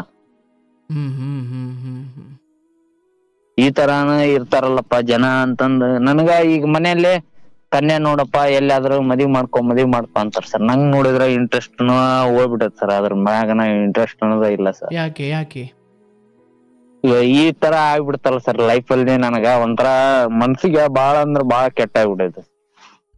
ಅಂದ್ರೆ ಹುಡುಗಿರೆಲ್ಲ ಹೆಂಗೆ ಇರ್ತಾರೆ ಅನ್ನೋ ಭಾವನೆ ಬಂದಿದ್ಯಾ? ಹ್ಞೂ ಸರ್, ಅದೊಂದ್ ತಲೆಯಲ್ಲಿ ಒಂಥರ ಹಚ್ಚೆ ಹಾಕ್ದಾರ ಗತಿ ಆಗ್ಬಿಟ್ಟೈತೆ ಸರ್. ಓ, ಹುಡುಗಿರ್ದೆಲ್ಲ ಇದೇ ಬಾಳು ಅಂತ? ಹಾ. ಹಂಗಾರೆ ನಿಮ್ಮ ಅಕ್ಕನ ಯಾರು ಮದುವೆನೇ ಆಗಂಗಿಲ್ಲ ಜೀವನ್ ಪೂರ್ತಿ? ಇಲ್ಲ ಸರ್, ಹಂಗಂತ ಏನಿಲ್ಲ ಸರ್. ನನ್ಗೆ ಮನ್ಸಿಗೆ ಬಾಳ ಬೇಜಾರ. ಅಲ್ಲಪ್ಪ, ನಿಮ್ಮ ಅಕ್ಕ ಹುಡುಗಿ ತಾನೆ? ಹಾ, ಹುಡುಗಿ ಸರ್. ಹೌದಲ್ಲ? ಹಾ. ಮತ್ ಹುಡುಗಿರಲ್ಲ ಅನ್ನೋದಾದ್ರೆ ನಿಮ್ಮ ಅಕ್ಕನು ಅದೇ ಪಟ್ಟಿಗೆ ಬರ್ಬೇಕಲ್ಲ? ಅಲ್ಲ ಸರ್, ಈ ತರ ಈಗ ಲವ್ ಮಾಡಿ ಹಿಂಗತಿ ಮಾಡಿ ಆಯ್ತು, ಲವ್ ಮಾಡಿಲ್ದವಳನ್ನಾಗು, ನಿಮ್ಮ ಅಕ್ಕನ ತರ ಮರ್ಯಾದೆಯಿಂದ ಮನೇಲಿರೋ ಹೆಣ್ಮಗಳನ್ನೇ ಆಗು, ತೊಂದ್ರೆ ಇಲ್ಲ. ಯಾಕೆ ಈಕೆಯ ವಿಷಯನ ಇಡೀ ಊರ್ನವರೆಲ್ಲ ಅದೇ ವಿಷಯದಲ್ಲ ಅವ್ರೆ ಅಂತ ನೀವು ಅಂದ್ಕೊಳ್ಳಿ. ಈಗ ಪಾಪ ನಿಮ್ಮ ಅನುಭವ ಹಂಗಾಗಿದೆ, ನನಗೆ ಆ ನೋವು ಅರ್ಥವಾಗುತ್ತೆ. ಅಥವಾ ಅದು ಎಲ್ಲರಿಗೂ ಅಷ್ಟೇ. ಈಗ ಒಂದ್ಸತಿ ಯಾರೋ ಒಬ್ಬ ಸಂಬಂಧಿಕ ನನಗೆ ನಂಬಿಕೆ ದ್ರೋಹ ಮಾಡಿಬಿಟ್ರೆ, ಅಥವಾ ಕಷ್ಟದಲ್ಲಿ ಫೋನ್ ಎತ್ತದೆ ಹೋದರೆ, ಕಷ್ಟದಲ್ಲಿ ಮನೆ ಕಡೆ ಬರದೆ ಹೋದರೆ, ಕಷ್ಟದಲ್ಲಿ ಹೇಳಿದ್ದನ್ನು ಮಾಡದೆ ಹೋದರೆ, ಅಥವಾ ಒಬ್ಬ ಸಂಬಂಧಿಕ ಕಷ್ಟದಲ್ಲಿ ಕೆಟ್ಟದಾಗ ನಡ್ಕೊಂಡ್ರೆ, ಸಂಬಂಧಿಕರೆಲ್ಲ ಅಂಥವ್ರೇನೋ ನಮ್ಮ ಅರ್ಥಕ್ಕೆ ಬಂದುಬಿಡ್ತಾರೆ ಮನುಷ್ಯ. ಹೌದಲ್ಲವ? ಅಲ್ವಾ? ಒಬ್ಬ ಸಂಬಂಧಿಕ ಮಾಡೋ ತಪ್ಪಿಗೆ ಎಲ್ಲ ಅವರೇ ಅಂತಾರೆ. ಮತ್ತು ಅದೇ ಥರ ಒಬ್ಬ ಯಾರೋ ಫ್ರೆಂಡು ಮನೆ ಕರ್ಕೊಂಡು ಬಂದ್ರಿ, ನಿನ್ನ ಮನೆ ಹೆಣ್ಮಗಳು ನಿನ್ನ ಹೆಂಡತಿ ಜೊತೆನೇ ಕೆಟ್ಟದಾಗ ನಡ್ಕೊಂಡ ಅಂದಾಗ ನೆಕ್ಸ್ಟ್ ಯಾವ ಫ್ರೆಂಡ್ಸ್ನು ಮನೆ ಕರೆಯೋಕೆ ನೋಡಲ್ಲ. ಅಂದರೆ ಇದು ಇರೋದೇ ಹಾಗೆ. ಒಬ್ಬ ಆಟೋ ಡ್ರೈವರ್ ಕೆಟ್ಟದಾಗಿ ನಡೆಸ್ಕೊಂಡ ಅಥವಾ ತುಂಬ ಹಣ ತಗೊಂಡ ಅಂದರೆ ಇಡೀ ಆಟೋದವ್ರನ್ನೆಲ್ಲ ಬೈಯೋ ಬುದ್ಧಿ ಅಲ್ವನಪ್ಪ? ಹಾ ಹೌದು ಸರ್. ಅದು ಹಾಗೆ ನಿನಗೂ ಅಂಥದ್ದೇನೋ ಅನುಭವ. ಓ ಹಿಂಗೆ ನೀನೇ ಓದಿಸಿ ನೀನೇ ಎಲ್ಲರೂ ಹೀಗೆ ದೊಡ್ಡವ್ರ ಸಮ್ಮುಖದಲ್ಲಿ ಎಲ್ಲ ಹೌದಪ್ಪ ಇವರಿಬ್ಬರು ಮದುವೆ ಆಗೋರು ಎಲ್ಲ ರೀತಿಯಲ್ಲೂ ಒಪ್ಪಿಗೆ ಕೊಟ್ಟು ಆಮೇಲೆ ಈ ರೀತಿ ಮಾತು ತಪ್ಪದಾಗ ಹಂಗೆ ಅಪನಂಬಿಕೆ ಬಂದ್ಬಿಡುತ್ತೆ. ಓ ನೀನೇನಪ್ಪ ಈ ಮದುವೆ ಈ ಸಂಬಂಧ ನೀಯತ್ತು ಇದಕ್ಕೆಲ್ಲ ಅರ್ಥವಿಲ್ಲ ಅನ್ನೋ ಮಾತು ಬಂದ್ಬಿಡುತ್ತಲ್ವನಪ್ಪ. ಹಾ ಹೌದು ಸರ್. ಅದೇ ಥರ ನಿನಗೂ ಒಂದು ಭಾವನೆ ಬಂದಿದೆ. ಒಬ್ಬ ಅಂದರೆ ಆಸ್ಪತ್ರೆಯಲ್ಲಿ ಯಾರೋ ಒಬ್ಬ ಅಡ್ಮಿಟ್ ಆದ, ಏನೋ ಸೀರಿಯಸ್ಸು ಅಂತ ಅಡ್ಮಿಟ್ ಆದರು, ಏನೋ ರೋಗ ಅಂತ ಅಡ್ಮಿಟ್ ಆದರು, ಏನೋ ಹಣೆಬಾರು ಕೆಟ್ಟ ಆಸ್ಪತ್ರೆಯಲ್ಲಿ ಸತ್ತೋಗ್ಬಿಟ್ರಪ್ಪ. ಅಯ್ಯೋ ಆಸ್ಪತ್ರೆಗೆ ಹೋದ್ರೆ ಸತ್ತೋಗ್ಬಿಡ್ತಾರೆ ಅಂತ ನಾವು ಇನ್ಯಾವತ್ತೂ ಆಸ್ಪತ್ರೆಗೆ ಹೋಗ್ಲಿಲ್ವಾ ಏನಿಲ್ಲ ಅಲ್ವಾ? ಅಂದರೆ ಆಸ್ಪತ್ರೆಗೆ ಹೋದವರೆಲ್ಲ ಹೊರಗಡೆ ಬರ್ತಾರೆ ಜೀವಂತವಾಗಿ ಅಂತ ಇಲ್ಲ, ಅಥವಾ ಹಾಗೆ ಜೀವಂತವಾಗಿ ಹೊರಗಡೆ ಬರಲಿಲ್ಲ ಅಂದ ಮಾತ್ರಕ್ಕೆ ಮತ್ತೆ ಆಸ್ಪತ್ರೆಗೆ ಹೋಗಿಲ್ಲ ಅಂತಲೂ ಏನಿಲ್ಲ. ಬದುಕಲ್ಲಿ ಅವರವರವರವರ ಅನುಭವಗಳು, ಅವರವರಿಗಾದ ಅನುಭವಗಳು. ಸನ್ಯಾಸಿ ಒಬ್ಬ ಗೌತಮ ಬುದ್ಧನಂತಹ ಅಥವಾ ಗೌತಮನಂತಹ ಮಹಾನುಭಾವ ಬುದ್ಧನಾಗಲಿಕ್ಕೆ ಅವನಿಗೊಂದು ಅನುಭವ ಆಯಿತು. ಅಯ್ಯೋ ಇದಿಷ್ಟೇನ ಸಂಸಾರ, ಅಯ್ಯೋ ಇದಿಷ್ಟೇನ ಜೀವನ, ನನಗೂ ಒಂದಿಷ್ಟು ವಯಸ್ಸಾಗುತ್ತೆ, ನಾನು ಒಂದಿಷ್ಟು ಮುದುಕ ಆಗ್ತೀನಿ, ನಾನೊಬ್ಬ ರಾಜನ ಮಗ, ಶುದ್ಧೋಧನ ಮಗನಾಗಿ ಯುವರಾಜನಾಗಿ ನನಗೂ ವಯಸ್ಸಾಗುತ್ತೆ, ನನಗೂ ರೋಗ ಬರುತ್ತೆ, ನನಗೂ ಒಂದಿಷ್ಟು ಸಾವು ಬರುತ್ತೆ ಅನ್ನೋದಾದರೆ ಈ ಭೋಗ ವೈಭೋಗ ಇದಕ್ಕೇನು ಅರ್ಥ ಇದೆ ಅಂತ ಒಂದಿಷ್ಟು ಅನ್ನಿಸ್ತು. ಅವನು ಮನೆ ಬಿಟ್ಟ. ಇಲ್ಲ ಸರ್, ನಾನು ನಿಮ್ಮ ವಿಡಿಯೋ ನೋಡಿಂದನ ಪೂರ್ತಿ ನಾನು ಎಲ್ಲಾ ಮುಂಚೆ ಅವಳು ಇದ್ರಲ್ಲಿ ನೆನಪಲ್ಲಿ ಸಿಕ್ಕಾಪಟ್ಟೆ ಡಿಪ್ರೆಷನ್ಗೆ ಹೋಗಿ ಇನ್ನ 4-5 ಪ್ಯಾಕ್ ಸಿಗರೇಟ್ ಸೇರ್ತಿದ್ದೆ ಸರ್ ನಾನು. ಇವಾಗ ನಿಮ್ ವಿಡಿಯೋ ನೋಡಿದ್ಮ್ಯಾಗ ನಾನು ಒಂದು ಯಾವ್ದು ಏನು ತಕೊಂಡೋಗ್ತೀನಿ ಸರ್, ಯಾವ್ದು ಏನು ಬೇಡಯ್ಯ. ನೋಡಯ್ಯ, ಇಲ್ಲಿ ಪಾಪ ನೀವು ಹಾಗೆ ಒಂದು ಹೆಣ್ಣುಮಗಳ ಮೇಲೆ ನನಗೆ ಅರ್ಥವಾಗುತ್ತೆ, ಅದನ್ನೆಲ್ಲವನ್ನು ನಾವು ಕಾಮಕ್ಕೆ ಹೋಲಿಸ್ಲಿಕ್ಕಾಗಲ್ಲ. ಶುದ್ಧ ಪ್ರೀತಿಯಿಂದ ನೀವೇನು ಮಾಡಿದ್ರಿ ಅದು ಹೌದು, ಆದರೆ ಉಳಿಸ್ಕೊಳ್ಳೋ ಅಂದರೆ ಪ್ರೀತಿ ಕೊಡೋದು ಹೌದು ಅಥವಾ ನಂಬಿಕೆ ಇಡೋದು ಹೌದು, ಉಳಿಸ್ಕೊಳ್ಳೋದು ಅವರವ್ರ ಯೋಗ್ಯತೆಗೆ ಬಿಟ್ಟಿದ್ದು ಹೌದಲ್ಲಪ್ಪ. ನೀನೀಗ ಇಲ್ಲಿ ಖುಷಿ ಪಡ್ಬೇಕಿರೋದೇನು? ಹೀಗೆ ನಿಯತ್ತಿಲ್ಲದ ಹೆಣ್ಣು ಮಗಳು ಒಂದ್ ವೇಳೆ ನಿನ್ನ ಜೀವನದಲ್ಲಿ ತಾಳಿ ಕಟ್ಟಿಸ್ಕೊಂಡು ಬಂದ ಮೇಲೆ ಇಂಥದ್ದು ಮಾಡಿದ್ರೆ ಏನಾಗ್ತಿತ್ತು ನಿನ್ನ ಮನೆ ಕತೆ? ಸರ್ ನಾನು ಬದುಕ್ತಾ ಇರ್ಲಿಲ್ಲ ಸರ್. ಅಂದ್ರೆ ಭಗವಂತ ಕೆಲವರನ್ನ ಹೀಗೆ ಹೊಸ್ಲೊಳಗಡೆ ಬರೋ ಮುಂಚೆ ಹೊರಗಡೆನೆ ಹೆಂಗೆಂಗೋ ಏನೇನೋ ನೆಪ ಒಡ್ಡಿ ಇತ್ತಿತ್ತ ಓಡಿಸ್ಬಿಡ್ತಾನೆ ಅಂದ್ರೆ ಅದರ ಅರ್ಥ ನಿಮಗೆ ಅವನು ಒಳ್ಳೆಯದನ್ನೇ ಬಯಸ್ತಿದ್ದಾನೆ. ಯಾಕಂದ್ರೆ ಇದನ್ನ ನೀವು ಹಾಗೆ ನೋಡಬೇಕು. ಭಗವಂತ ನಮ್ಮಂಥ ಸಂಸ್ಕಾರವಂತ ಮನೆತನ ಅಥವಾ ನನ್ನದು ಒಂದು ಪ್ರಾಮಾಣಿಕ ನಿಯತ್ತಿನ ವ್ಯಕ್ತಿತ್ವ, ಇಂಥ ವ್ಯಕ್ತಿತ್ವದ ಜೊತೆ ಹೀಗೆ ನಿಯತ್ತಿಲ್ಲದವಳನ್ನು ಕಳಿಸ್ಕೊಟ್ಟಾಗ ನಿನ್ನ ಬದುಕು ಅಂದರೆ ಮದುವೆಗೆ ಮುಂಚೆ ಚೆನ್ನಾಗಿರೋದು ಮುಖ್ಯವಲ್ಲ, ಅದು ಮುಖ್ಯನೇ. ಬಟ್ ಮದುವೆ ಆದಮೇಲೆ ಒಂದು ನಿಯತ್ತನ್ನು ತಂದುಕೊಳ್ಳೋದು ಬಹಳ ಮುಖ್ಯ. ಯಾಕಂದರೆ ಮದುವೆ ಮುಂಚೆ ಗೊತ್ತಿದ್ದೋ ಗೊತ್ತಿಲ್ಲದೇನೋ ತಪ್ಪುಗಳಾಗಿರ್ತವೆ, ಅದು ಕ್ಷಮೆಗೆ ಒಳಪಟ್ಟಿದ್ದು. ಮದುವೆ ಆದಮೇಲೆ ಒಬ್ಬನಿಂದ ತಾಳಿ ಕಟ್ಟಿಸ್ಕೊಂಡ ಆದಮೇಲೆ ನಾನು ಹಾದಿ ತಪ್ಪುತ್ತೀನಿ, ಪರಪುರುಷನ ವಿಚಾರವಾಗಿ ಆಸಕ್ತಳಾಗ್ತೀನಿ ಅಂದರೆ ಇದು ಅಕ್ಷಮ್ಯ. ಹಾಗಾಗಿ ಮದುವೆಗೆ ಮುಂಚೆ ಈಕೆ ಏನು ಮಾಡಿದ್ಲು ಬಹುಶಃ ಒಪ್ಪಿಕೊಂಡು ಆಯಿತು ತಿದ್ದುಕೊಂಡು ಬಂದು ಸರಿ ಇದ್ದಿದ್ರೆ ಅದು ಬೇರೆ ಆಯಿತು. ಇಲ್ಲೂ ಕೆಟ್ಟು ಅಲ್ಲೂ ಮದುವೆ ಆದಮೇಲೂ ಈ ಸಂಬಂಧಗಳು, ಇಲ್ಲಿ ನಿನ್ನ ಸ್ನೇಹಿತರು ಇವರು ಇದೇ ಬುದ್ಧಿಯವರು, ನಿನ್ನ ಹೆಂಡ್ತಿನೂ ಇದೇ ಬುದ್ಧಿಯವಳಾದರೆ ನೀನೇನು ಹೊಸ್ಲು ದಾಟ ಹೊರಗಡೆ ಹೋಗಂಗಿಲ್ಲ, ಹೊಲ್ತಕ್ಕೆ ಹೋಯ್ತೀನಿ ಅಂತ. ಏನು ಹೊರಗಡೆಗೆ ಹೋದ್ ಇವರೆಲ್ಲ ಕಾಯ್ತಾ ಇರ್ತಾರೆ. ಆಮೇಲೆ ಅಂಥ ಕೆಟ್ಟ ಬದುಕು ನಂದಾಗಬಾರ್ದು. ಪಾಪ ಈ ಹುಡುಗನಿಗೆ ಅಂಥ ಕೆಟ್ಟ ಬದುಕನ್ನು ಕೊಡುವ. ಯಾಕಂದರೆ ದುಃಖ ಪಡೋದಾದ್ರೆ 1 ತಿಂಗಳು 1 ವರ್ಷ ಇಲ್ಲೇ ಪಟ್ಬಿಡ್ಲಿ, ಮುಂದೆ ದುಃಖ ಪಡೋದು ಬೇಡ ಅಂತ ನಿನ್ನನ್ನು ಭಗವಂತ ಕಾಪಾಡಿದ್ದಾನೆ. ಇಲ್ಲ ಸರ್, ಆ ಫೋಟೋ ನೋಡಿದ್ಮೇಲೆ ನನ್ನ ಮನ್ಸ ಮುರಿದೋಯ್ತು ಸರ್. ಒಂಥರ ಪೂರಾ ಅಪ್ಸೆಟ್ ಆಗಿಬಿಟ್ಟೆ ಸರ್ ನಾನು ಅವತ್ತು ಫೋಟೋ ಅವನ್ನೆಲ್ಲ ನೋಡ್ಬಿಟ್ಟು. ಹೌದು ಆಗುತ್ತೆ. ಯಾಕಂದ್ರೆ ನಿನ್ನದು ನಾಟಕದ ಪ್ರೀತಿ ಅಲ್ಲಪ್ಪ, ಪ್ರಾಮಾಣಿಕವಾಗಿ ಪ್ರೀತಿ ಮಾಡಿದವನಿಗೆ ನೋವಾಗುತ್ತೆ. ಬಟ್ ನಿನ್ನಲ್ಲಿ ನಾನು ಕೇಳ್ಕೊಳ್ಳೋದು ಇನ್ನೂ ಸಮಯ ತಗೋ, ಇನ್ನೂ 1 ವರ್ಷ ತಗೋ, ಏನು ತೊಂದರೆ ಇಲ್ಲ. ಆದರೆ ಮದುವೆ, ಪ್ರೀತಿ, ಸಂಸಾರ, ದಾಂಪತ್ಯ ಇವೆಲ್ಲ ಸುಂದರವಾದ ಸಿಹಿಯಾದ ವಿಷ, ಇದೆಲ್ರಿಗೂ ಗೊತ್ತು. ಆದರೂ ಆ ವಿಷವನ್ನು ಕುಡಿತಾರೆ, ಅನಿವಾರ್ಯ ಆಯ್ತಲ್ಲಪ್ಪ. ಇಲ್ಲ ನನಗೆ ಯಾವುದು ಬೇಡ ಅಂತ ಇದ್ರೂ ಅದ್ರದ್ದು ಬೇರೆದೇ ನರಕ ಇದೆ, ಆದರೂ ಅದರದೇ ಆದ ಬೇರೆದೇ ನರಕ ಇದೆ. ಅಂದರೆ ಮನುಷ್ಯ, ಈ ಲೋಕವೇ ಹಾಗೆ. ಈ ಮನುಷ್ಯ ಅಥವಾ ಈ ಭೂಲೋಕ ಇದೊಂದು ಮಾಯಾ ಲೋಕ. ನೀನು ಏನೂ ಬೇಡ ಅಂತ ಸುಮ್ಮನಿದ್ರೂ ನೆಮ್ಮದಿಯಾಗಿರ್ಲಿಕ್ಕಾಗಲ್ಲ, ಇಲ್ಲಪ್ಪ ಇರಲಿ ಅಂತ ಕಟ್ಕೊಂಡ್ರೂ ನೆಮ್ಮದಿಯಾಗಿರ್ಲಿಕ್ಕಾಗಲ್ಲ. ನೆಮ್ಮದಿ ಅನ್ನೋದು ಸನ್ಯಾಸಿ ಅಥವಾ ಸಂಸಾರಿ ಇದರ ಮೇಲೆ ನಿರ್ಧಾರವಲ್ಲ. ನಾನು ಯಾವುದು ಬಂತೋ ಅದನ್ನು ಹಾಗೆ ಸ್ವೀಕರಿಸ್ಲಿಕ್ಕೆ ತಯಾರಿರಬೇಕು. ಯಾಕಂದರೆ ಆ ಹುಡುಗಿ ವಿಚಾರವಾಗಿ ನಿನಗೆ ನಾನು ಅವಳನ್ನು ಓದಿಸಿದ್ದು, ನಾನು ಅವಳ ಬಗ್ಗೆ ಎಷ್ಟೊಂದು ಆಸೆ ಕನಸುಗಳು ಕಟ್ಕೊಂಡಿದ್ದು, ಯಾಕಂದರೆ ನನ್ನವಳಾಗ್ತಾಳೆ ಅನ್ನೋ ಒಂದು ಅದನ್ನು ನೀನು ಪ್ರೀತಿ ಎನ್ಬೋದು. ಆದರೆ ಅಧ್ಯಾತ್ಮ ಹೇಳುತ್ತೆ ಅಂಥದ್ದೇನೋ ಸ್ವಾರ್ಥ ಅಥವಾ ಅಂಥದ್ದೇನೋ ನನ್ನದು ಮುಂದೆ ನನ್ನದಾಗುವುದು ಇಂಥದ್ದೇನೋ ಬುದ್ಧಿ ಇದ್ದೇ ತಾನೇ ನೀನು ಅವ್ರಿಗೆಲ್ಲ ಮಾಡಿದ್ದು. ಸರ್ ನಾನು ಅವಳ ಮೈ ಮುಟ್ಬೇಕು ಅಂತ ತಿಳ್ಕೊಂಡಿದ್ನಿ ಅಂತಂದಿದ್ರ ಯಾವಾಗ್ಲೋ ಇದನ್ ಮಾಡ್ಬಿಡ್ತಿದ್ದೆ ಸರ್. ನನಗೆ ಆತರ ಭಾವನೆಗಳು ಅದರಲ್ಲಿ ಅದ್ಭುತ. ಆದ್ರೆ ಇಲ್ಲಿ ಯಾವುದೇ ಹೆಣ್ಣು ಮಗಳು ಒಂದು ವೇಳೆ ತಡೆಯಪ್ಪ ನನ್ನ ಮನೆಯಲ್ಲಿ ಓದಿಸದೆ ಹೋದ್ರು ಈ ಹುಡುಗ ನನ್ನನ್ನು ಓದಿಸಿ ಹೊರಗಡೆ ಕಳಿಸಿ ಅಥವಾ ನನಗೆ ದುಡ್ಡು ಖರ್ಚು ಮಾಡಿ ಮದುವೆಗೆ ಮುಂಚೆ ನನ್ನ ಮೇಲೆ ಈ ಮಟ್ಟಿನ ನಂಬಿಕೆ ಇಟ್ಟು ಓದಿಸ್ತಿದ್ದಾನೆ, ಇದಕ್ಕೆ ನಿಯತ್ತು ಅಥವಾ ಅದಕ್ಕೊಂದು ಕೃತಜ್ಞತೆ ಇಲ್ಲದ ಮನಸ್ಥಿತಿ. ನೀನು ಮದುವೆ ಆಗೋದು ಬೇಡಪ್ಪ, ಬಟ್ ಮಾಡಿಸಿರೋದು ಅಥವಾ ಇದನ್ನು ಮಾಡಿರೋದ್ರ ಬಗ್ಗೆ ಒಂದು ಕೃತಜ್ಞತೆ ಬೇಕಿತ್ತಲ್ಲ. ಅದು ಭಗವಂತ ಕಾಲಕ್ಕೆ ಅವೆಲ್ಲವೂ ಫಲ ಕೊಡ್ತವೆ. ಇವತ್ತು ಅವ್ರು ಅಂದ್ಕೊಂಡಿರ್ಬೋದು ನಾವು ಮೋಸ ಮಾಡಿಬಿಟ್ಟು ಅಂತ. ಇಲ್ಲ, ಒಬ್ಬ ಪ್ರಾಮಾಣಿಕ ಒಬ್ಬ ನಿಯತ್ತಿನ ಮನುಷ್ಯನನ್ನು ಕಳ್ಕೊಂಡಿರೋದಿದೆಯಲ್ಲ, ಕೋಟಿ ಹಣ ಕಳ್ಕೊಂಡಿದ್ದಕ್ಕಿಂತ ದೊಡ್ಡ ನಷ್ಟ ಅದು. ಇಲ್ಲ ಸರ್, ಅವ್ರ ತಾಯಿ ಅವರು ನಮ್ ಕ್ಯಾಸ್ಟ್ ಸರ್, ಅವ್ರ ತಂದೆ ಬೇರೆ ಕ್ಯಾಸ್ಟ್ ಸರ್, ಅವರು ಮುಸ್ಲಿಂ ಸರ್. ನಾನು ಊರಲ್ಲಿ ಇಷ್ಟೆಲ್ಲಾ ಇದ್ರೂನು ನಾನು ಎಲ್ಲಾ ಒಪ್ಕೊಂಡು ಇರ್ಲಿ, ನಾನು ಅದು ಒಂದು ನಾಳೆ ಏನ್ರ ಜಗತ್ತಿನೊಳಗ ಏನಾದ್ರ ಆ ಹುಡ್ಗಿಗ್ ಒಂದ್ ಕೆಟ್ಟ ಹೆಸರು ಬರಬಾರ್ದು, ಒಂಥರ ಇರ್ಲಿ ನಮ್ ತಾಯಿ ನೋಡ್ಕೊಂಡ್ ಹೋಗ್ಬಿಟ್ರೆ ನನ್ಗೆ ಅದ ಒಂದ್ ದೊಡ್ಡ ಸಂತೋಷ ಅಂತ ನಾ ಬಾಳ ಕನಸು ಕಂಡಿದ್ದೆ ಸರ್. ಇರ್ಲಿ, ತೊಂದ್ರೆ ಇಲ್ಲ. ನಾನು ಹೇಳಿದ್ನಲ್ಲ, ಮದುವೆ ಆದ ಮೇಲೆ ಹೀಗೆ ಪರಪುರುಷರ ಸಹವಾಸಕ್ಕೆ ಹೋಗ್ಬಿಟ್ಟಿದ್ರೆ ನೀನು ಈ ಕಡೆ ಬಿಡೋಕ್ಕೂ ಆಗ್ತಿರ್ಲಿಲ್ಲ, ಕಟ್ಕೊಳ್ಳೋಕ್ಕೂ ಆಗ್ತಿರ್ಲಿಲ್ಲ.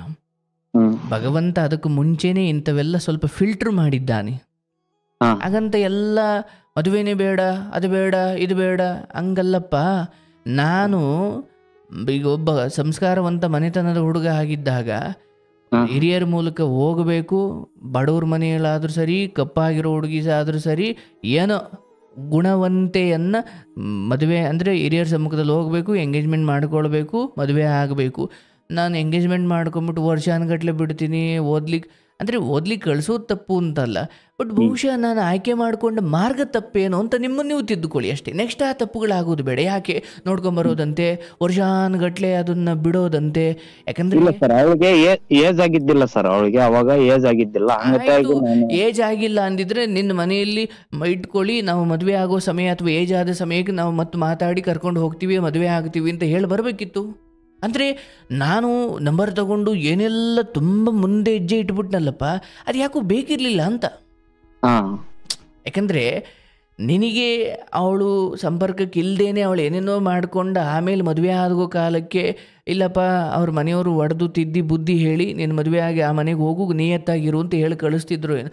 ಬಟ್ ಅದಕ್ಕೆ ಮುಂಚೆ ನಾನು ತುಂಬ ಸಂಪರ್ಕದಲ್ಲಿ ಇದ್ದುಕೊಂಡು ತುಂಬ ಅಪೇಕ್ಷೆಗಳಿಟ್ಟುಕೊಂಡು, ಅಂದರೆ ಮದುವೆ ಆಗಬೇಕು ಅನ್ನೋ ಕಾಲದಲ್ಲಿ ಹೋಗಿ ಎಂಗೇಜ್ಮೆಂಟ್ ಮಾಡಿಕೊಂಡು ನಾನು ಕರ್ಕೊಂಡು ಬಂದಾಗ ಮದುವೆಗೂ ಎಂಗೇಜ್ಮೆಂಟ್ಗೂ ಅಥವಾ ಪರಿಚಯ ಆಗಿದ್ದಕ್ಕೂ ಮದುವೆಗೂ ಏನೊಂದು 6 ತಿಂಗಳು 8 ತಿಂಗಳು ಹೆಚ್ಚು ಕಮ್ಮಿ ವ್ಯತ್ಯಾಸ ಇದ್ದರೆ, ಅಥವಾ 5 ತಿಂಗಳು 6 ತಿಂಗಳು ಸರಿ. ಬಟ್ ವರ್ಷಾನುಗಟ್ಲೆ ನಾನು ಓದಿಸ್ಕೊಂಡು ಬಂದಲ್ಲ, ಇಲ್ಲಿ ಅವ್ರದ್ದು ಹುಚ್ಚು ಕೋಡಿ ಮನಸ್ಸು, ಕೈಯಲ್ಲಿ ಫೋನ್ ಇದೆ, ಏನು ತಮಾಷೆಗೆ ಅಂತ ಮುಂದುವರೆದಿರ್ತಾರೆ, ಅದು ಇನ್ನೇನೋ ಆಗ್ಬಿಟ್ಟಿರುತ್ತೆ. ಅಂದರೆ ಇಲ್ಲಿ ಹೇಳ್ತಿರೋದು, ನಾನು ನನ್ನ ಮನೆಗೆ ಸೊಸೆಯಾಗಿ ನನ್ನ ಹೆಂಡತಿಯಾಗಿ ಬರೋಳನ್ನು ಸುಮ್ಮನೆ ನಾನು ಏನು ಹಿಂದೆಂಗೆ ಮುಂದೆಂಗೆ ಇಲ್ಲ, ಕರ್ಕೊಂಡು ಎಂಗೇಜ್ಮೆಂಟ್ ಆಗಬೇಕು, ಮದುವೆ ಆಗಬೇಕು, ಕರ್ಕೊಂಬರ್ಬೇಕು. ಅದು ತುಂಬ ಗ್ಯಾಪ್ ಕೊಟ್ಟಾಗ ಇಂಥವೆಲ್ಲ ನಡೀತಾ ಹೋಗ್ತವೆ. ಇವನಲ್ಲಿ ಅವಳ ಜೊತೆ ಮಾತಾಡ್ದೆ, ಇವನ ಜೊತೆ ಮಾತಾಡ್ದೆ, ಹಂಗೆ ಮಾತಾಡ್ದೆ, ಹಿಂಗೆ ನೋಡಪ್ಪ, ಇದರಲ್ಲಿ ಒಂದು ನಿರ್ಧಾರಕ್ಕೆ ಬರಲಿಕ್ಕೆ ಆಗಲ್ಲ. ಒಂದೇ ಸತಿ ಕರ್ಕೊಂಬಂದ್ಬಿಡಿ ಅಂದರೆ ಓದಬಾರ್ದ ಅನ್ನಂಗೆ ಆಗುತ್ತೆ. ಅಯ್ಯೋ ಓದ್ಸಪ್ಪ ಅಂದರೆ ಹಿಂಗಾಗುತ್ತೆ. ಇದನ್ನ ಹೆಂಗೆ ಹೇಳೋದು? ಮತ್ತೆ ಇದನ್ನು ಏನು ಮಾಡಿದ್ರು ಆಗುತ್ತೆ. ಯಾಕಂದರೆ ಅವರವ್ರ ನಿಯತ್ತಿಗೆ ಸಂಬಂಧಿಸಿದ್ದೆ. 7-8 ವರ್ಷನೂ ಇರ್ಬೋದು, ನಂಬಿಕೆ ಇದ್ದು ನಿಯತ್ತಿದ್ರೆ. ಹೌದಲ್ಲಪ್ಪ? ಆ ನಿಯತ್ತಿಲ್ಲ, ಸಿಕ್ಕದವ್ರ ಜೊತೆ ಎಲ್ಲ ವಿಡಿಯೋ ಕಾಲ್ ಮಾಡ್ತೀನಿ, ಸಿಕ್ಕದವ್ರ ಜೊತೆ ಎಲ್ಲ ಮಾತಾಡ್ತೀನಿ, ನನ್ನ ಯೌವನ ನನ್ನ ಸೌಂದರ್ಯವನ್ನೇ ನಾನು ಆಟ ಆಡ್ತೀನಿ ಅನ್ನೋರ್ಗೆ ಏನು ಮಾಡೋಕ್ಕಾಗುತ್ತೆ? ನೀವೆಚ್ಚೆತ್ಕೊಂಡು ಸಂಸ್ಕಾರವಂತ ಮರ್ಯಾದಸ್ತ್ರ ಕುಟುಂಬ ಅಂದಾಗ ಕರ್ಕೊಂಬರ್ಬೇಕು. ಅದಕ್ಕೊಂದು ಸ್ಟ್ರಿಕ್ಟ್ ಆಗಿ ನಾವು ಮದುವೆ ಅಂತ ಶುರುವಾದ ಅಥವಾ ಮಾತುಕತೆ ತಯಾರಿಗಳು ಶುರುವಾದ ಮೇಲೆ ಏನೋ ಒಂಚೂರು ಮಾತಾಡ್ಬೋದೇ ಬಿಟ್ಟರೆ, ನಾನು ವರ್ಷಾನುಗಟ್ಲೆ ಇವಳು ನನ್ನ ಮದುವೆ ಆಗೋ ಹುಡುಗಿ, ಇವಳು ನನ್ನ ಮದುವೆ ಆಗೋ ಹುಡುಗಿ ಹಿಂಗೆ ಹೇಳ್ಕೊಂಡು ಕಡೆಗೆ ಊರಿಗೆಲ್ಲ ಹೇಳ್ಕೊಂಡು ಕಡೆಗೆ ಅವಳು ಕೈ ಎತ್ತದ್ಲು ಅಂದರೆ ಊರವ್ರಿಗೆಲ್ಲ ಹೇಳಿ ನೀನು ತಲೆ ತಗ್ಗಿಸ್ಬೇಕಾಗುತ್ತೆ. ಹಂಗೆ ಆಗಿದೆ ಸರ್ ನನ್ನ ಜೀವನ ಇವಾಗ. ಯಾಕಂದ್ರೆ ವರ್ಷಾನುಗಟ್ಲೆ ಹೇಳ್ಕೊಂಡ್ ಬಂದ್ಬಿಟ್ಟಲ್ಲಪ್ಪ ಎಲ್ಲಾರ್ಗೂ. ಎಷ್ಟು ಗ್ಯಾಪ್ ಕೊಟ್ಟಿದ್ದೆ ಅಲ್ಗೂ ಇಲ್ಗೂ? 1-2 ವರ್ಷ ಓದಿದ್ರ? 3 ವರ್ಷ ಸರ್. ಡಿಗ್ರಿನಾ? ಇಲ್ಲ ಸರ್, 10th ಬಂದ್ಲು ಸರ್. 10th ಇಲ್ಲೇ ಕಲ್ತ್ಲು. ಆಮೇಲೆ ಫಸ್ಟ್ PUC ಸೆಕೆಂಡ್ PUC ಮುಗಿಸಿದ್ಲು. ಬಟ್ ಫಸ್ಟ್ PUC ಇಂದಲೇ ಆಕೆ ಕೈಲಿ ಮೊಬೈಲ್ ಇತ್ತು? ಫಸ್ಟ್ PUC ಮುಗಿದು ಸೆಕೆಂಡ್ PUC ಮೊಬೈಲ್ ಬಂತು ಸರ್. ಅಲ್ಲಿಂದ ಶುರು ಆಗಿದ್ದೆ ಇವೆಲ್ಲ? ಬಟ್ ಅವ್ರಮ್ಮ ಕೊಡದೇ ಇರೋದಕ್ಕೆ ಏನ್ ಕಾರಣ ಬಹಳ ಮುಖ್ಯವಾಗಿ? ಸರ್ ನಾನು ಬೇಡ, ದೊಡ್ಡ ಫೋನ್ ಬೇಡ ಅಂತಂದು ಅವ್ರ ತಾಯಿಯರಿಗೆ ಬಾಳ ಹೇಳಿದೆ. ಆದ್ರೆ ಅವ್ರ ತಾಯಿಯವರು ಕೇಳಿಲ್ಲ. ಆಮೇಲೆ ದೊಡ್ಡ ಫೋನ್ ಕೊಟ್ಮೇಲೆ ಅಲ್ಲ, ಅವ್ರ ತಾಯಿ ಕೊಡಲ್ಲ ಅನ್ಲಿಕ್ಕೆ ಏನ್ ಕಾರಣ ಅಂದೆ? ಅವ್ರ ತಾಯಿ ಈ ವಿಷಯ ನಿಮಗೆ ಕೊಡಲ್ಲ ಅನ್ನೋದಕ್ಕೆ ಈ ವಿಷಯ ಗೊತ್ತಿತ್ತು ಸರ್. ಊರಲ್ಲಿ ಇಲ್ಲೆಲ್ಲ 4 ಹುಡುಗರ ಜೋಡಿ ಅಡ್ಡಾಡೋದು ಇದು ಮಾಡೋದು ಗೊತ್ತಿತ್ತೇನ್ ಸರ್ ಅವ್ರ ತಾಯಿಯರಿಗೆ. ಆ ವಿಷಯಕ್ಕೋಸ್ಕರ ಮತ್ತ ನನ್ ಮಗಳು ಬಾಳ ಹಾಳಾಗುತ್ತೆ ಅಂತಂದು ಇದನ್ ಮಾಡಿ ಅವ್ರ ತಾಯಿಯವ್ರನ್ನು ಬಾಳ ಒಂದ್ ಸ್ವಲ್ಪ ಇದ್ರು ಸರ್. ಹಂಗತೆಯಾಗಿ ಸುಮ್ಮನೆ ಕೈ ಬಿಟ್ಬಿಟ್ಟೆ ಸರ್ ನಾನು. ಆಗ್ಲೇ ತೊಂದ್ರೆ ಇಲ್ಲ, ಇದನ್ನ ಅತಿ ದೊಡ್ಡ ನಷ್ಟ ಅಂತ ಅಂದ್ಕೊಳ್ಳೋದು ಬೇಡ, ಪರವಾಗಿಲ್ಲ, ಇದೊಂದು ಅನುಭವ. ಆದ್ರೆ ತಾಳಿ ಕಟ್ಟೋಕ್ಕಿಂತ ಮುಂಚೆ ಹೆಣ್ಮಕ್ಳು ವಿಚಾರವಾಗಿ ತುಂಬಾ ಫೈನ್, ತುಂಬ ಫೋನ್ ಮಾಡೋದು, ತುಂಬ ಮಾತಾಡೋದು, ತುಂಬ ನಿರೀಕ್ಷೆಗಳಿಟ್ಕೊಳ್ಳೋದು. ಯಾಕಂದರೆ ತಾಳಿ ಕಟ್ಟಾದ್ಮೇಲೆ ಅದು ನಿಮ್ಮದೇ ಹೊರತು ತಾಳಿ ಕಟ್ಟೋ ಹಿಂದಿನ ಕ್ಷಣದವರೆಗೂ ಇವತ್ತು ಏನು ಅಂತ ಗೊತ್ತಿಲ್ಲ, ಎಂಥ ಕಾಲ ಬಂದುಬಿಟ್ಟಿದೆ ಆಯ್ತಲ್ಲಯ್ಯ. ಅದಕ್ಕೆ ಮುಂಚೆ ನೀನು 1000 ಕನಸಿಟ್ಕೊಂಡು 1000 ಇಂಥದ್ದೇನೋ ಮಾಡಿಕೊಂಡು ನಿಂದು ಅಂತ ಅನಿಸಿಕೊಂಡ ಮೇಲೆ ನೀನೇನೇ ಆಸೆ ಕನಸುಗಳಿಟ್ಕೋ, ನೀನು ಕೆನ್ನೆಗೆ ಹೊಡೆದು ಬುದ್ಧಿ ಹೇಳ್ಬೋದು. ಅದೇ ಈಗ ಹೋಗು ಹೇಳಿ ನೋಡೋಣ, ನನ್ನ ಮಗಳು ಮುಟ್ಟಕ್ಕೆ ನೀನು ಯಾರು ಅಂತಾರೆ. ತಪ್ಪು ಗೊತ್ತಿದ್ದು ಕೂಡ ವಹಿಸ್ಕೊಳ್ತಾರೆ. ಏನು ಮಾಡ್ತೀಯ ಅವಾಗ? ನೀನು ಕೆಟ್ಟವನಾಗ್ತೀಯ. ಹಾಗಾಗಿ ತುಂಬ ಹುಡುಗಿರ ವಿಚಾರದಲ್ಲಿ ತುಂಬ ಮುಂದುವರಿಯೋಕೆ ಹೋಗಬಾರ್ದು. ಏನೇ ದೊಡ್ಡವರಾಗಿರ್ಬೋದು, ಏನೇ ದುಡಿತಾ ಇರ್ಬೋದು ನೀವು, ಆದರೆ ಈ ವಿಚಾರದಲ್ಲಿ ಹಿರಿಯರ ಸಮ್ಮುಖವಾಗಿ ಹೋಗಬೇಕು. ಎಂಥದ್ದೇನೋ ಮಾಡಿದ್ದಾಳು ನೋಡಿ ನಿಮ್ಮ ಮಗಳು, ಹೊಡಿರಿ ಮೆಟ್ಟು ತಾಂಡು ಅಂತ ಹೇಳಿದಾಗ ಅವರು ಹೊಡಿಯಂಗಿರ್ಬೇಕು. ಹಂಗೆ ಹೊಡಿಬೇಕು ಅಂದರೆ ನೀನು ಹಂಗೆ ಇಲ್ಲಪ್ಪ ಇವನು ತುಂಬ ಮೇಲ್ಬಿದ್ದು ಮಾತಾಡೋ ಹುಡುಗ ಅಲ್ಲ, ತುಂಬ ಗೌರವಾನ್ವಿತವಾಗಿ ಬದುಕಿರೋನು, ಅದಕ್ಕೆ ಈ ಹುಡುಗಿನೂ ಹಂಗೆ ಇರಲಿ ಅಂತ ಅವ್ನು ನಿರೀಕ್ಷೆ ಮಾಡ್ತಿದ್ದಾನೆ, ನೀನು ಯಾಕೆ ಹಂಗಿಲ್ಲ ಅಂತ ಕೇಳ್ತಾರೆ. ಆದರೆ ನೀನೇ ಹಿಂಗೆ ಕರ್ಕೊಂಡು ಹೋಗೋದು, ಫೋನ್ ಕೊಡಿಸೋದು, ಅದು ಮಾಡೋದು, ಇದು ಏನೇನೋ ಮಾಡಿದಾಗ ಊರ್ನವ್ರ ಕಣ್ಣಿಗೆ ಅದು ಹೆಂಗೆ ಕಾಣುತ್ತೆ? ಅಯ್ಯೋ ಇಬ್ರು ಮೆರಿತಿದ್ರು. ನಾನ್ ಫೋನ್ ಕೊಡ್ಸಿಲ್ಲ ಸರ್, ಅವ್ರ ತಾಯಿಯವರೇ ಕೊಡ್ಸಿದ್ದು. ನಾನೇನಂದೆ, ಬೇಡ ಈಗ ಫೋನು ಇನ್ನೊಂದ್ ಸ್ವಲ್ಪ ದಿನ ಇರ್ಲಿ, ನಾನೇ ಕೊಡಿಸ್ತೀನಿ ಅಂತಂದು ನಾನು ಇದನ್ ಮಾಡಿದೆ ಸರ್. ಅವ್ರ ತಾಯಿಯವರು ನನ್ಗೆ ಕೇಳಿಲ್ಲ. ಆಯ್ತಯ್ಯ, ಬಟ್ ಇಲ್ಲಿ ಒಂದು ನಂಬಿಕೆ ಇಡು, ಫೋನ್ದಾಗ್ಲಿ ಸ್ನೇಹಿತರದಾಗ್ಲಿ ಸಮಸ್ಯೆ ಅವ್ರದಲ್ಲ. ಎದೆ ನಿಯತ್ತಿಲ್ಲ ಅಂದ್ರೆ ಯಾವ ಫೋನ್ ಕಿತ್ಕೊಂಡ್ರು ಕೂಡ ಪತ್ರದ ಮೂಲಕ ಮಾತಾಡ್ತಾರೆ. ಏನ್ ಮಾಡ್ತೀಯ ಅವಾಗ? ನಿಜ ಸರ್.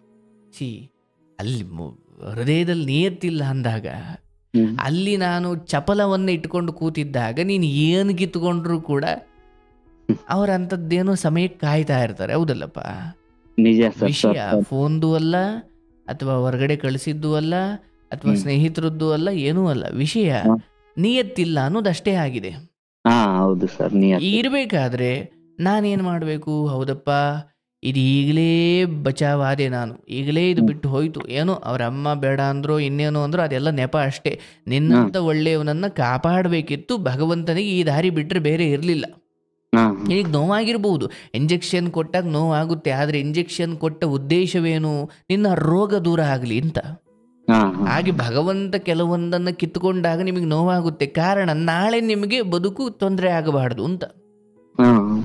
ನಮಗೆ ಬರೀ ನೋವು ಕಾಣುತ್ತೆ ಹೊರತು ಅದರ ಹಿಂದೆ ಇರುವ ಆ ಭಗವಂತನ ಕರುಣೆ ನಮ್ಗೆ ಅರ್ಥವಾಗಲ್ಲ ಕೆಲವೊಮ್ಮೆ. ಭಗವಂತ ನೀನು ಹಿಂಗೆ ಮಾಡಿಬಿಟ್ಟೆ, ನಾನೇನು ಮಾಡಿದ್ದೆ, ನಿಂಗೆ ಕಣ್ಣಿಲ್ಲ, ಕಿವಿ ಇಲ್ಲ, ಮೂಗಿಲ್ಲ ಅಂತ ದೇವ್ರನ್ನ ಬೈಕೊಂಡು ಕೂತ್ಕೊಂಡ್ಬಿಡ್ತೀವಿ. ಆದರೆ ಅವನು ಯಾವುದನ್ನು ನಮಗೆ ಕೊಡಬೇಕು, ಯಾವುದನ್ನು ಕೊಡಬಾರ್ದು ಅವನಿಗೆ ಗೊತ್ತು. ನಿಮ್ಮಂಥ ಸದ್ಬುದ್ಧಿ ಇರೋರಿಗೆ, ನಿಮ್ಮಂಥ ನಿಯತ್ತಿರೋರಿಗೆ, ನಿಯತ್ತು ಕಳ್ಕೊಂಡಿರೋ ಹೆಣ್ಮಕ್ಳು ಸಿಕ್ಬಿಟ್ರೆ ಜೀವನ ಪೂರ್ತಿ ಒದ್ದಾಡೋಗ್ಬಿಡ್ತೀರಾ. ಯಾಕಂದ್ರೆ ಇವತ್ತು ನಾನು ಕಾರ್ಯಕ್ರಮದಲ್ಲಿ ಸಾವಿರಾರು ಕಥೆಗಳನ್ನ ಕೇಳಿ ತಿಳ್ಕೊಂಡಿರೋದಿಷ್ಟೇ, ಮದುವೆಗೆ ಮುಂಚೆ ನೀವು ರೂಪ ನೋಡಂಗಿಲ್ಲ, ಅಥವಾ ಅಯ್ಯೋ ಚೆನ್ನಾಗವಳೆ ಅಥವಾ ದುಡ್ನಾಗವಳೆ ಅಥವಾ ಅವ್ರ ಅಪ್ಪ ಚೆನ್ನಾಗವ್ರೆ, ಇದು ಯಾವುದು ನೋಡಂಗಿಲ್ಲ. ಇವತ್ತು ಎಂಥ ಕೋಟಿ ಕುಳ ಮದುವೆ ಆಗಿರೋ ಹೆಣ್ಮಕ್ಳು ಗಂಡು ಮಕ್ಕಳು ಬಂದಿಲ್ಲ ಅಳ್ತಾ ಕೂರ್ತಾರೆ, ನಾನು ಹಣಕ್ಕೆ ಅಥವಾ ರೂಪಕ್ಕೆ ಆಸೆ ಬಿದ್ದು ಎಡವಟ್ಟು ಮಾಡ್ಕೊಂಡ್ಬಿಟ್ಟೆ. ಎಂದರೆ ಸುಂದರವಾದ ಹೆಂಡತಿಯೇ ಗಂಡನ ಮೊದಲ ಶತ್ರು ಆಗ್ಬಿಡ್ತಾಳೆ. ಹೌದಲ್ಲಪ್ಪ? ನಿಜ ಸರ್. ಯಾಕಂದ್ರೆ ಈ ಸುಂದರವಾದ ಹೆಂಡತಿ ಸುಂದರ ಮುಖದಲ್ಲಿ ಮಾತ್ರ ಅಲ್ಲ, ಹೃದಯದಲ್ಲೂ ಸುಂದರ ಇದ್ರೆ ಗಂಡನಿಗೆ ಈ ಹೆಣ್ಣಿಗಿಂತ ದೊಡ್ಡ ಬಂಧುವಿಲ್ಲ. ಅದೇ ಮುಖದಲ್ಲಿ ಮಾತ್ರ ಸುಂದರ ಇದ್ದು ಹೃದಯದಲ್ಲಿ ನಿಯತ್ತಿಲ್ಲ ಅಂದ್ರೆ ಈ ಸುಂದರವಾದ ಹೆಂಡತಿನೇ ಗಂಡನ ಮೊದಲ ಶತ್ರು ಆಗ್ಬಿಡ್ತಾಳೆ. ಹಾಗಾಗಿ ಸೌಂದರ್ಯ ಹೃದಯದ್ದಾಗಿರ್ಬೇಕು. ಹೌದಪ್ಪ, ನನಗೆ ಇಷ್ಟೆಲ್ಲ ನಂಬಿಕೆ ಇಟ್ಟು ಓದಿಸ್ದ, ನನ್ನ ಮನೆಯಲ್ಲಿ ಓದಿಸಲ್ಲ ಅಂದರು, ಈತ ನನ್ನನ್ನು ಇಷ್ಟೆಲ್ಲ ಓದಲಿಕ್ಕೆ ಅವಕಾಶ ಮಾಡ್ದ, ಅದೊಂದು ನಿಯತ್ತದು. ಹಾಗಾಗಿ ಇಲ್ಲಿ ಏನಾಗಿದೆಯೋ ಅದ್ರ ಬಗ್ಗೆ ದುಃಖ ಬೇಡಪ್ಪ. ನೀನು ಸನ್ಯಾಸಿ ಆಯ್ತೀಯೋ ಏನಾಯ್ತೀಯೋ, ಆದರೆ ಬದುಕನ್ನು ಅರ್ಧಕ್ಕೆ ಮುಗಿಸಿಕೊಳ್ಳೋದಿಕ್ಕೆ ಇವೆಲ್ಲ ಯೋಗ್ಯ ಕಾರಣಗಳಲ್ಲ. ಏನೋ ದೇಶಕ್ಕೋಸ್ಕರ ಪ್ರಾಣ ಕೊಟ್ಟರೆ ಅದು ಯೋಗ್ಯ ಕಾರಣ. ಹೌದಪ್ಪ, ಯಾರೋ ನೀರಲ್ಲಿ ನಮ್ಮ ತಾಯಿನೋ ಯಾರೋ ಮುಳುಗ್ತಾ ಇದ್ರು, ಅವ್ರನ್ನ ಕಾಪಾಡ್ಲಿಕ್ಕೆ ಹೋದ ಸತ್ತೆ ಅಂದ್ರೆ ಅದು ಒಂದು ಯೋಗ್ಯ ಕಾರಣ.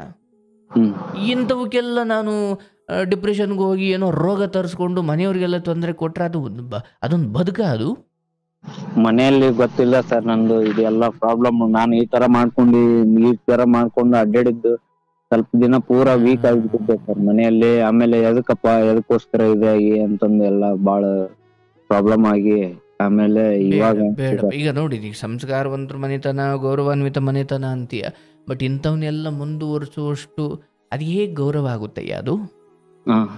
ದಯವಿಟ್ಟು, ಯಾಕಂದರೆ ಇಂಥ ಹೆಣ್ಣು ಮಕ್ಕಳ ವಿಚಾರವಾಗಿ ಮಾಡ್ಕೊಳ್ಳೋ ಎಡವಟ್ಟುಗಳು ನಿನ್ನ ಮನೆತನವನ್ನೇ ತಂದು ಬೀದಿಗೆ ನಿಲ್ಲಿಸ್ಬಿಡ್ತವೆ. ಹಾಗಾಗಿ ನಾನು ಅಂದ್ಕೊಂಡೆ ಇಷ್ಟೊತ್ತು ಎಲ್ರಿಗೂ ಗೊತ್ತಿದೆ ಇದನ್ನು ಮಾಡಿದ್ದೀರಾ ಅಂತ, ಬಟ್ ನಿನ್ನ ಮನೆಯವ್ರಿಗೆ ಇದು ಗೊತ್ತಿಲ್ಲ. ಈ ಹೆಣ್ಮಗಳೇನೋ ಏನೋ ಕೋಪ ಬಂದೋ ಇನ್ನೇನೋ ಬುದ್ಧಿ ಕೆಟ್ಟೋ ನಿನ್ನ ವಿರುದ್ಧ ಏನೋ ಮಾತು ನಿಂತ್ಕೊಂಡ್ಬಿಟ್ಟಿದ್ರೆ ಆಮೇಲೆ ನಿನ್ನ ಮನೆಯವ್ರಿಗೆ ಶಾಕ್ ಆಗ್ಬಿಡೋದು ಇದು. ಅಯ್ಯೋ ಇವ್ನು ಹಿಂಗೆಲ್ಲ ಮಾಡಿದ್ನ ಅಂತ. ನೀನು ದುಡ್ಡು ಕೊಟ್ಟು ಓದಿಸಿರೋದು ಗೊತ್ತಿಲ್ಲ ಅವ್ರಿಗೆ? ಇಲ್ಲ ಸರ್, ಗೊತ್ತಿತ್ತು ಸರ್. ನಾನು ಎಲ್ಲ ಖರ್ಚು ಮಾಡೋದು ಎಲ್ಲ ಮನೆಯಲ್ಲಿ ಗೊತ್ತಿತ್ತು ಸರ್. ನಾನು ಬಟ್ ಇರ್ಲಿ ಬಿಡು ಮಾಡ್ಕೊಳ್ಳೋನಲ್ಲ ಅಂತಂದು ಸುಮ್ಮನೆ ಈಗ ಅವರು ಬೇಡ ನಾವು ಕೊಡಲ್ಲ ಅಂದಿರೋದು ಗೊತ್ತು. ಸರ್ ಅದು ಏನ್ ಹೇಳ್ತಾರ ಅವ್ರ ಮನೆಯವರು? ನಿಮ್ಮ ಮನೆಯವರು? ಅವ್ರ ಮನೆಯವ್ರು ಕೊಡಲ್ಲ ಅಂತಂದು ಅವ್ರದಲ್ಲೇ ಬೇರೆ ಮದುವೆನೇ ಮಾಡ್ಬಿಟ್ರು ಸರ್. ಅಲ್ಲೇ ನಿಮ್ಮ ಮನೆಯವ್ರು ಏನಂದ್ರು ಕೊಡಲ್ಲ ಅಂದಾಗ? ಕೊಡಲ್ಲ ಅಂತಂದ ಅವ್ರು ಏನು ಮಾತಾಡ್ಲಿಲ್ಲ ಸರ್. ನಾವು ಕೇಳೋದಂತ ನಮ್ ತಾಯಿಯವರು, ನೋಡಪ್ಪ ನಾವಂತ್ರು ಇಷ್ಟು ಮಾತಾಡಿದ್ವಿ, ಕೇಳಿದ್ವಿ, ಕೊಡೋಗಿದ್ರೆ ನಿಮ್ಗೆ ಇಷ್ಟ ಇದ್ರೆ ಕೊಡಿ, ಇಲ್ಲಕಂದ್ರೆ ಬೇಡ. ನಮ್ ತಾಯಿಯವ್ರು ಎಲ್ಲಾ ಕೇಳೋ ದೃಷ್ಟಿಯಲ್ಲಿ ಕೇಳಿದ್ರು. ಅವ್ರು ಒಪ್ಕೊಲಿಲ್ಲ ಸರ್. ಇಲ್ಲಿ ಬಿಡ, ಯಾಕೆ ತಲೆ ಕೆಡ್ಸಿಂತಿ ಬಿಡು, ಒಂದ್ ಕಾಲಿಗೆ ಸ್ಲಿಪ್ಪರ್ ಎಷ್ಟು ಅಂತಂದು ಇದನ್ ಮಾಡಿ ಬುದ್ಧಿ ಹೇಳಿ ಸುಮ್ಮನೆ ಆದ್ರು ಸರ್. ಆಗ್ಲಪ್ಪ, ತೊಂದರೆ ಇಲ್ಲ. ಈಗ ನಾನು ಹೇಳೋದು, ಇಲ್ಲೊಂದು ಧರ್ಮ ಸೂಕ್ಷ್ಮ ಇದೆ. ಆ ಹೆಣ್ಣು ನಿನ್ನ ಬದುಕಲ್ಲಿ ಏನು ನಡ್ಕೊಂಡಿದ್ದಾಳೆ, ಆಯಿತು, ನಿನ್ನ ಕೆಲವೇ ಆದ ಎಡವಟ್ಟುಗಳು ನಿಂದು ಇದ್ದಾವೆ, ಆಕೆದು ಎಡವಟ್ಟುಗಳಿದ್ದಾವೆ. ಆಕೆ ಈಗ ಬೇರೆ ಬದುಕನ್ನು ನೋಡ್ಕೊಂಡಿದ್ದಾಳೆ ಅಂದರೆ ಆಕೆ ವಿಚಾರ ಇನ್ನೆಲ್ಲೂ ನೀನು ಯಾರ ಜೊತೆನೂ ಮಾತಾಡಬಾರ್ದು. ಆಕೆ, ಯಾಕಂದ್ರೆ ಆಕೆದು ಒಂದು ಬದುಕು, ಅದ್ರ ಏನು ಮಾಡಿದ್ದಾಳೆ ಆಕೆ ಅನುಭವಿಸ್ಕೊಳ್ಳಿ. ನೀನು ಎತ್ತಾಡೋದು ಒಳ್ಳೇದಲ್ಲ. ಅದು ಇನ್ನೆಲ್ಲೂ ನನಗೆ ಹಿಂಗೆ ಮಾಡಿಬಿಟ್ಲು, ನನ್ನ ಬದುಕಲ್ಲಿ ಹಿಂಗೆ ಆಟ ಆಡ್ಬಿಟ್ಲು, ನಾನು ದುಡ್ಡು ಖರ್ಚು ಮಾಡಿದೆ, ನಿನಗೆ ಬೇಕಿತ್ತು ಮಾಡಿದೆ ಮಾಡು ಅಂತ ಮನೆಯವ್ರು ಹೇಳಿದ್ರ? ಏನು ಹೇಳಿದ್ದಿಲ್ಲ ಸರ್. ನೀನು ಅಂದ್ಕೊಂಡೆ ಇದು ಹಿಂಗೆ ಎದ್ದು ಬಿಡುತ್ತೆ, ನಾನು ಮದುವೆ ಆಗೋ ಹುಡುಗಿ ತಾನೆ, ಮಾಡಿಬಿಡೋಣ ಬಿಡು. ಇವೆಲ್ಲ ಅವ್ರು ಓದಿಸಲ್ಲ ಅಂತ ಅವ್ರ ಮನೆಯವ್ರು ಇರ್ಬೇಕಾದ್ರೆ ಮದುವೆ ಆದ್ಮೇಲೆ ಓದಿಸ್ಕೊಳ್ತೀನಿ ಅಂತ ಸುಮ್ಮನೆ ಇರ್ಬೇಕಿತ್ತು. ಅದೊಂದು ಅವಕಾಶ ಇತ್ತಲ್ಲಪ್ಪ. ಆದ್ರೆ ನಾನು ದುಡ್ಡಿನ ಬಗ್ಗೆ ವಿಚಾರ ನಾನು ಮಾತೇ ಆಡ್ತಾ ಇಲ್ಲ. ಅವ್ರ ಮನೆಯಲ್ಲೇ ಓದಿಸಲ್ಲ ಅಂದಾಗ ಅವ್ರು ಯಾಕೆ ಓದಿಸಲ್ಲ? ಯಾಕೆ ಅವರು ಅಂದ್ರೆ ದುಡ್ಡಿರ್ಲಿಲ್ವೋ ಅಥವಾ ಇವಳು ಹೊರಗಡೆ ಹೋದ್ರಿ ಅಂತ ಎಡವಟ್ಟು ಮಾಡ್ಕೊಳ್ಳಿ? ಅವ್ರದ್ದು ಒಂದ್ ಸ್ವಲ್ಪ ಇದು ಸರ್, ಅವ್ರದ್ದು ಏನೋ ಆಸ್ತಿ ಗೀಸ್ತಿ ಏನು ಇದ್ದಿಲ್ಲ ಸರ್. ಹಂಗತಿಯಾಗಿ ಪೂರಾ ಬಡವ್ರು ಅವ್ರು. ನಾನೇ ಓದಿಸ್ಬೇಕಂತ ಹಂಗೆ ಅಂತ ಮನೆತನದಲ್ಲಿ ಹುಟ್ಟಿದಾಗ ಅಥವಾ ಅಷ್ಟು ಬಡತನದಲ್ಲಿ ಇದ್ದಾಗ ಹೆಂಗಿರ್ಬೇಕು ಇವ್ರ ನಿಯತ್ತು? ನಾವು ಹಂಗತೆ ಆಗ್ಬಿಟ್ಟು ನಾವ್ ಎಲ್ಲಾ ಹೇಳೋದು ಬಾಳ ಹೇಳಿದೆ ಸರ್. ನಾನು ಇವತ್ ನಿಮ್ ಎಲ್ಲಾ ವಿಡಿಯೋ ತೋರ್ಸಿದೀನಿ ಸರ್. ಈ ತರ ಇದೆ, ಈ ತರ ಎಲ್ಲಾ ಜೀವನ ಇದೆಯಪ್ಪ ನೋಡು, ಎಲ್ಲಾ ವಿಚಾರ ಮಾಡ್ಕೊ, ಹಂಗ ಹಿಂಗೆಲ್ಲಾ ಕಾಲೇಜ್ಗೆ ಹೋಗ್ಬೇಕಾದ್ರೆ ವಿಚಾರ ಮಾಡು, ನೋಡ್ಕೆ ನೀನು 4 ಗಂಟೆಕ ಇದನ್ ಮಾಡ್ತೀನಿ ಅಂತ ಎಲ್ಲಾ ತರ ವಿಷಯಗಳಂತ ತೊಂದ್ರೆ ಇಲ್ಲ. ನಿನ್ನ ಕರ್ಮದ್ದೇನೋ ಇತ್ತು, ಈಕೆಗೆ ಒಂಚೂರು ಸೇವೆ ಮಾಡೋದು, ಈಕೆಯ ಸಲುವಾಗಿ ಒಂಚೂರು ಋಣ ತೀರಿಸೋದಿತ್ತು, ಅದು ಮುಗಿದಿದೆ. ನಾನು ಹೇಳೋದು, ಇನ್ನೊಂದು ಹೆಣ್ಮಗಳು ನಿನ್ನ ಜೀವನದಲ್ಲಿ ಬರಬೇಕು. ನಿನ್ನ ತಾಯಿ ತಂದೆ ನಿನ್ನ ಮನೆತನಕ್ಕೆ ಸಂತೋಷವನ್ನು ಉಂಟು ಮಾಡಬೇಕೇ ಹೊರತು ಇಲ್ಲಿ ಇಂಥವ್ರ ಜೊತೆ ಆದ ಅನುಭವ ಇಟ್ಟುಕೊಂಡು ನಾನು ಬ್ರಹ್ಮಚಾರಿ ಆಗ್ಬಿಡ್ತೀನಿ, ನಾನು ಸನ್ಯಾಸಿ ಆಗ್ಬಿಡ್ತೀನಿ, ಇವೆಲ್ಲ ಬೇಡ ಆಯಿತಾ. ಇನ್ನೂ 1 ವರ್ಷ ಸಮಯ ತಗೊಳಪ್ಪ.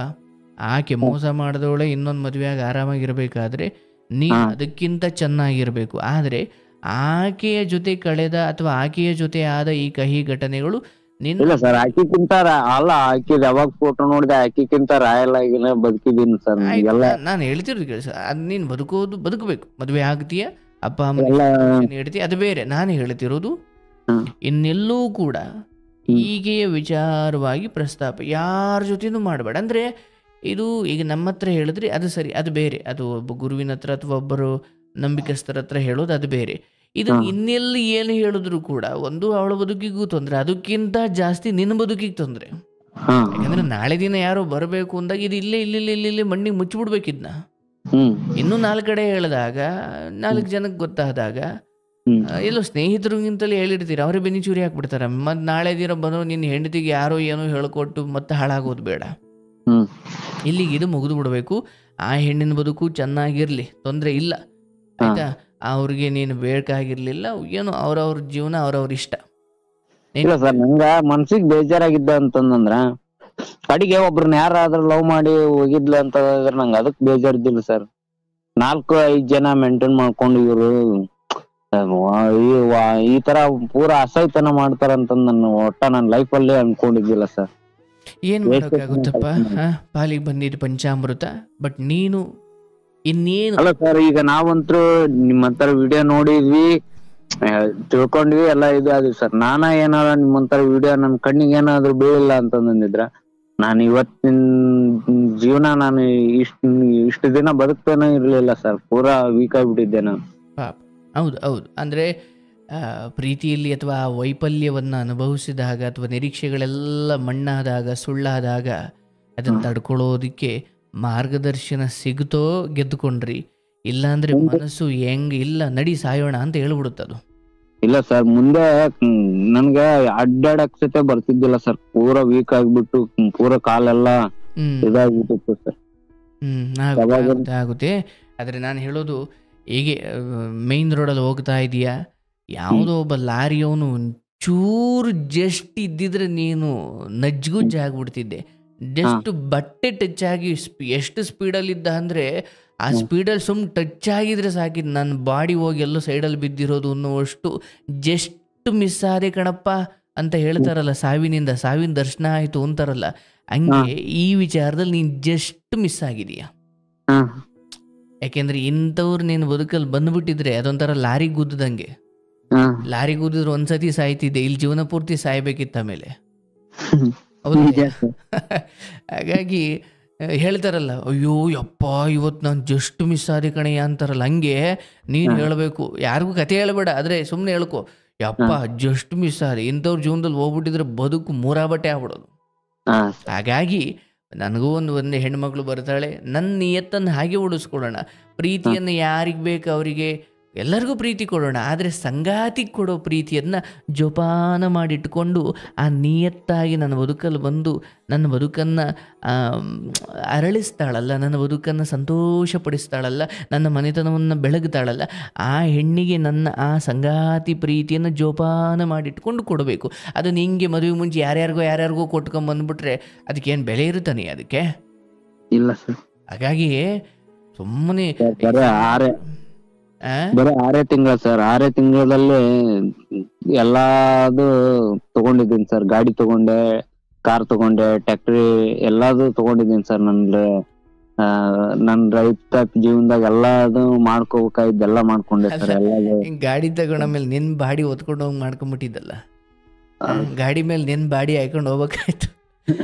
ಹಂಗ್ ಡಿಪ್ರೆಷನ್ಗೆ ಹೋಗ್ಬಿಟ್ಟಿದ್ದಲ್ಲ ಯಾ ಇಲ್ಲಿ ಪಾಪ. ನನಗೆ ಬಹಳ ಅಂದ್ರೆ ಖುಷಿ ಏನಂದ್ರೆ ಆ ಹೆಣ್ಣು ಮಗಳು ಓದಕ್ಕೆ ಅವ್ರ ಮನೇಲಿ ಸಾಧ್ಯ ಇಲ್ಲ ಅಂದಾಗ ಓದಿಸಿದ್ರಲ್ಲ, ಅಂದ್ರೆ ನಿಮ್ಗೆ ವಿದ್ಯೆ ಬೆಲೆ ಗೊತ್ತು. ಮೋಸ ಮಾಡ್ಲಿ ಬಿಡ್ಲಿ ಅದು ಬೇರೆ ಸರ್, ಅದು ದೇವರು ಮೆಚ್ಚುತ್ತಾನೆ, ನಿಮಗೆ ಖಂಡಿತ ಅದರ ಫಲವನ್ನು ಕೊಡುತ್ತಾನೆ.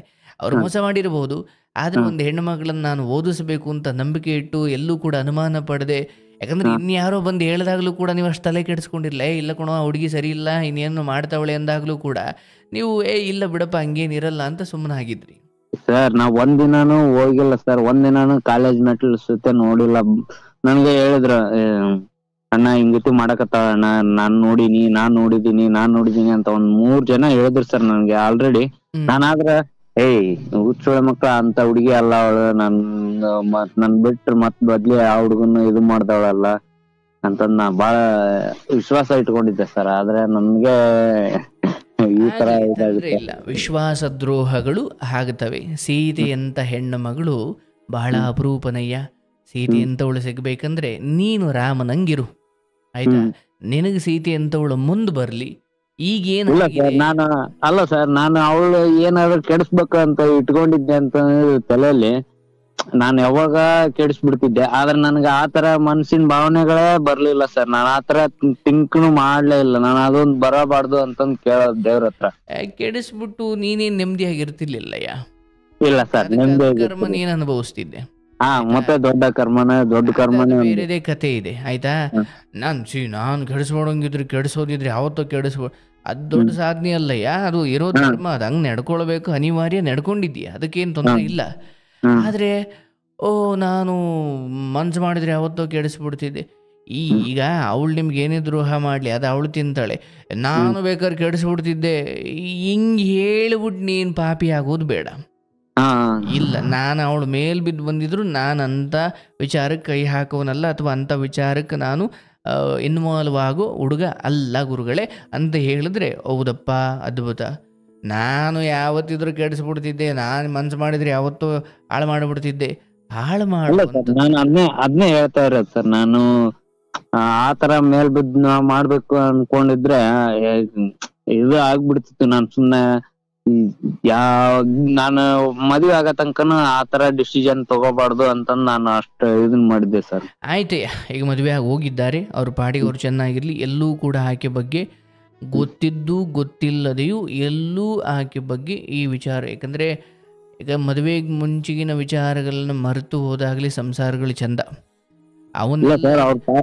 ಅವ್ರ ತಾಯಿಯವ್ರಿಗೆ ಅವ್ರಿಗೆಲ್ಲರಿಗೆ ಅವ್ರ ತಂದೆ ತಾಯಿಗೆ ಅಷ್ಟ್ರಿಗೆ ತೋರ್ಸ್ ಬಂದೀನಿ ಸರ್, ನಿನ್ ಮಗಳು ಈ ತರ ಮಾಡಿದಾಳ ನೋಡ್ರಿ, ಎಲ್ಲಾ ನೋಡಿ ಆಮೇಲೆ ಇದು ಮಾಡ್ರಿ, ನೀವು ಆದ್ರೆ ಚಂದಾಗಿ ಮಗಳಿಗೆ ಕಲಿಸ್ಕೊಡ್ರಿ ಅಂತಂದು ಹೋಗಿ ಅವ್ರಿಗೆಲ್ಲ ಊರಿಗೆ ಹೋಗಿ ತೋರಿಸ್ತೀನಿ ಸರ್. ಆಯ್ತಪ್ಪ, ಈಗ ನೀನೊಬ್ಬ ಮಗನಾಗಿ ನಿನ್ನ ಮನೆಯವರನ್ನ ಸಂತೋಷ ಪಡಿಸು, ಅವರನ್ನು ಉಳಿಸ್ಕೊ. ಈಕೆಗೋಸ್ಕರ ನೀನು ಡಿಪ್ರೆಷನ್ಗೆ ಹೋಗಿ ಮನೆಯವ್ರಿಗೆಲ್ಲ ನೋವು ಕೊಡೋದು ಬೇಡ. ಆಯ್ತು, ಇನ್ನೊಂದು ವರ್ಷ ಸಮಯ ತಗೋ, ಅಥವಾ ಇನ್ನೂ ಸಮಯ ತಗೋ, ಮದುವೆ ಅಂತೂ ಆಗು. ಆದರೆ ನಿನ್ನ ಬದುಕಲ್ಲಿ ಒಳ್ಳೆ ಹೆಣ್ಣುಮಗಳು ಬರಲಿ, ಧರ್ಮವನ್ನು ಬ್ರಹ್ಮಚರ್ಯವನ್ನು ಪಾಲನೆ ಮಾಡಪ್ಪ ಅಲ್ಲಿವರೆಗೂ ಆಯ್ತಾ. ಯಾವುದೇ ಕಾರಣಕ್ಕೂ ಹೆಣ್ಣಿನ ಕುರಿತು, ಈಕೆ ಕುರಿತು, ಅಥವಾ ಇನ್ಯಾರ ಕುರಿತು ಆದರೂ ಅಷ್ಟೇ, ಅವಳೆ ಎಂಥ ಅಪ್ಸರೆ ಆದರೂ ಕೂಡ ತಾಳಿ ಕಟ್ಟುವ ಹೆಣ್ಣನ್ನು ಹೊರತುಪಡಿಸಿ, ಅಥವಾ ತಾಳಿ ಕಟ್ಟಿರೋವರೆಗೂ ಕೂಡ ಬಿಟ್ಟರೆ, ಅಲ್ಲಿಂದ ಮುಂಚೆನೇ ನಾನು ಈ ಮಟ್ಟಿಗೆ ಆಸೆ ಕನಸುಗಳು ಇಟ್ಕೊಂಡು ತುಂಬ ಭ್ರಮೇಲಿ ಬದುಕ್ತೀನಿ ಅನ್ನೋಷ್ಟು ದಡ್ಡತನ ಮತ್ತು ಮಾಡ್ಕೊಳ್ಬೇಡ. ನೆಕ್ಸ್ಟು ಹೆಣ್ಣು ಸೆಟ್ ಆಗುತ್ತೆ, ಏನೇ ಇರಲಿ ಜಸ್ಟ್ ಮಾತಾಡ್ತೀಯ ಫೈನ್. ಯಾಕಂದರೆ ಎಲ್ಲಿ ಯಾವಾಗ ಯಾರ ಮನಸ್ಸು ಯಾವಾಗ ಬದಲಾಗುತ್ತೋ ಗೊತ್ತಿಲ್ಲ. ಆಗಿರ್ಬೇಕಾದ್ರೆ ಹೆಣ್ಣನ್ನ ಎಲ್ಲ ಹೆಣ್ಣು ಹಂಗೇನ ಇಲ್ಲಪ್ಪ. ನಿನ್ನ ತಾಯಿ, ನಿನ್ನ ಅಕ್ಕ ತುಂಬ ಗೌರವಾನ್ವಿತ ಬದುಕೊಂಡು ಬಂದವರು ಇವತ್ತಿಗೂ ನಾನು ಹೇಳ್ತೀನಿ 100ರಲ್ಲಿ 80 ಜನ ಖಂಡಿತ ಧರ್ಮವೇ ಇದೆ. ಇನ್ನು 20% ಕುಂಟ್ತಾ ಇದೆ. ನಮ್ಮ ಮನೆ ಬರ ಆ 20% ಅವರೇ ನಮ್ಮ ಸಂಪರ್ಕಕ್ಕೆ ಜಾಸ್ತಿ ಬಂದಿರ್ತಾರೆ. ಅದಕ್ಕೆ ನಮ್ಗೇನು ಅನ್ಸ್ಬಿಟ್ಟಿರ್ತೇವೋ ಜಗತ್ತೇ ಹಿಂಗೈತೆ ಅನ್ಕೊಂಡ್ಬಿಡ್ತೀವಿ ನಾವು. ಒಳ್ಳೆ ತುಂಬ ಇದೆ, ಹಂಗಿಲ್ಲ ಇದ್ರೆ ಈ ಜಗತ್ತು ಇರ್ತಾನೆ ಇರಲಿಲ್ಲ, ಅಥವಾ ಈ ಜನರು ಇಷ್ಟು ಅಟ್ಲೀಸ್ಟ್ ಒಂದು ನೆಮ್ಮದಿ ಇವತ್ತಿಗಂತೂ ಇರ್ತಿರ್ಲಿಲ್ಲ. ಒಳ್ಳೆಯವರು ಊರು ತುಂಬ ಇದ್ದಾರೆ. ಆದರೆ ನಾವು ಈ ಕೆಟ್ಟವ್ರ ಸಹವಾಸ ಮಾಡಿ ನಮ್ಮ ಅನುಭವಕ್ಕೆ ಹಿಂಗೆ ಬಂದಾಗ ಓ ಲೋಕವೆಲ್ಲ ಹಿಂಗೆ ಇದೆ, ಹಂಗೆ ಒಂಚೂರು ಮುಳ್ಳು ಚುಚ್ಚುತ್ತಾವೆ ಅನ್ನೋ ಕಾರಣಕ್ಕೆ ನಡೆಯೋದು ನಿಲ್ಲಿಸಿಲ್ಲ, ಅಥವಾ ಅಲ್ವಾ ಊಟ ಜೀರ್ಣ ಆಗಲ್ಲ ಅನ್ನೋ ಭಯದಲ್ಲಿ ಊಟ ಮಾಡೋದು ನಿಲ್ಲಿಸಿಲ್ಲ. ಹಾಗಾಗಿ ಮನುಷ್ಯ ತಪ್ಪುಗಳಾದರೂ ಮೋಸಗಳಾದರೂ ಬದುಕೋದಂತೂ ಪ್ರತಿದಿನ ಮುಂದುವರಿತಾ ಇದೆ. ಅದು ನಿರಂತರ ಬದುಕಲೇಬೇಕು, ಬೇರೆ ದಾರಿ ಇಲ್ಲ. ಈ ಬದುಕು ಯಾಕೆ ಸಿಕ್ಕಿದೆ? ಬದುಕಲಿಕ್ಕೆ ಸಿಕ್ಕಿದೆ. ಯಾವುದೋ ಒಂದು ಚಿಕ್ಕ ಅಥವಾ ಒಂದು ಕೆಟ್ಟ ಅನುಭವದಿಂದ ನಾನು ಬದುಕನ್ನೇ ಸ್ಟಿಲ್ ಅಥವಾ ನಿಲ್ಲಿಸ್ಕೊಂಡ್ಬಿಡ್ತೀನಿ ಅಥವಾ ಸ್ತಬ್ಧವಾಗಿಸಿಕೊಂಡ್ಬಿಡ್ತೀನಿ, ನಾನು ಮುಂದಕ್ಕೆ ಹೋಗಲ್ಲ ಅಂತ ಕೊಚ್ಚೆ ಆಗ್ತೀಯ, ಕಡೆಗೆ ಯಾರಿಗೂ ಬೇಡದವನಾಗ್ತೀಯ. ಹಾಗಾಗಿ ಒಂದು ಹೆಣ್ಮಗ್ಳನ್ನು ಕಟ್ಕೊಂಡು ನೀನೊಂದು ಸಂಸಾರ ಕಷ್ಟ ಸುಖ ಅಂತ ಮುಂದೆ ಹೋಗು, ಅದು ಒಳ್ಳೇದಾಗುತ್ತೆ. ಇಲ್ಲ ನನಗೆ ಇದೊಂದು ಅನುಭವ ಆಗ್ಬಿಟ್ಟಿದೆ, ನನಗೆ ಯಾವ ಹೆಣ್ಣಿನ ಮೇಲೂ ನಂಬಿಕೆ ಇಲ್ಲ, ಹಂಗಿಲ್ಲ ಹಿಂಗಿಲ್ಲ, ಏನಿಲ್ಲ, ನಿನ್ನ ತಪ್ಪಿನೇ. ಹಂಗಾರೆ ಬೇರೆ ಗಂಡಸರಿಗೆಲ್ಲ ಎಷ್ಟೊಂದು ಜನಕ್ಕೆ ಒಳ್ಳೆ ಹೆಣ್ಮಗಳು ಸಿಕ್ಕಿದ್ದಾರಲ್ಲ, ಅದು ಹೆಂಗೆ?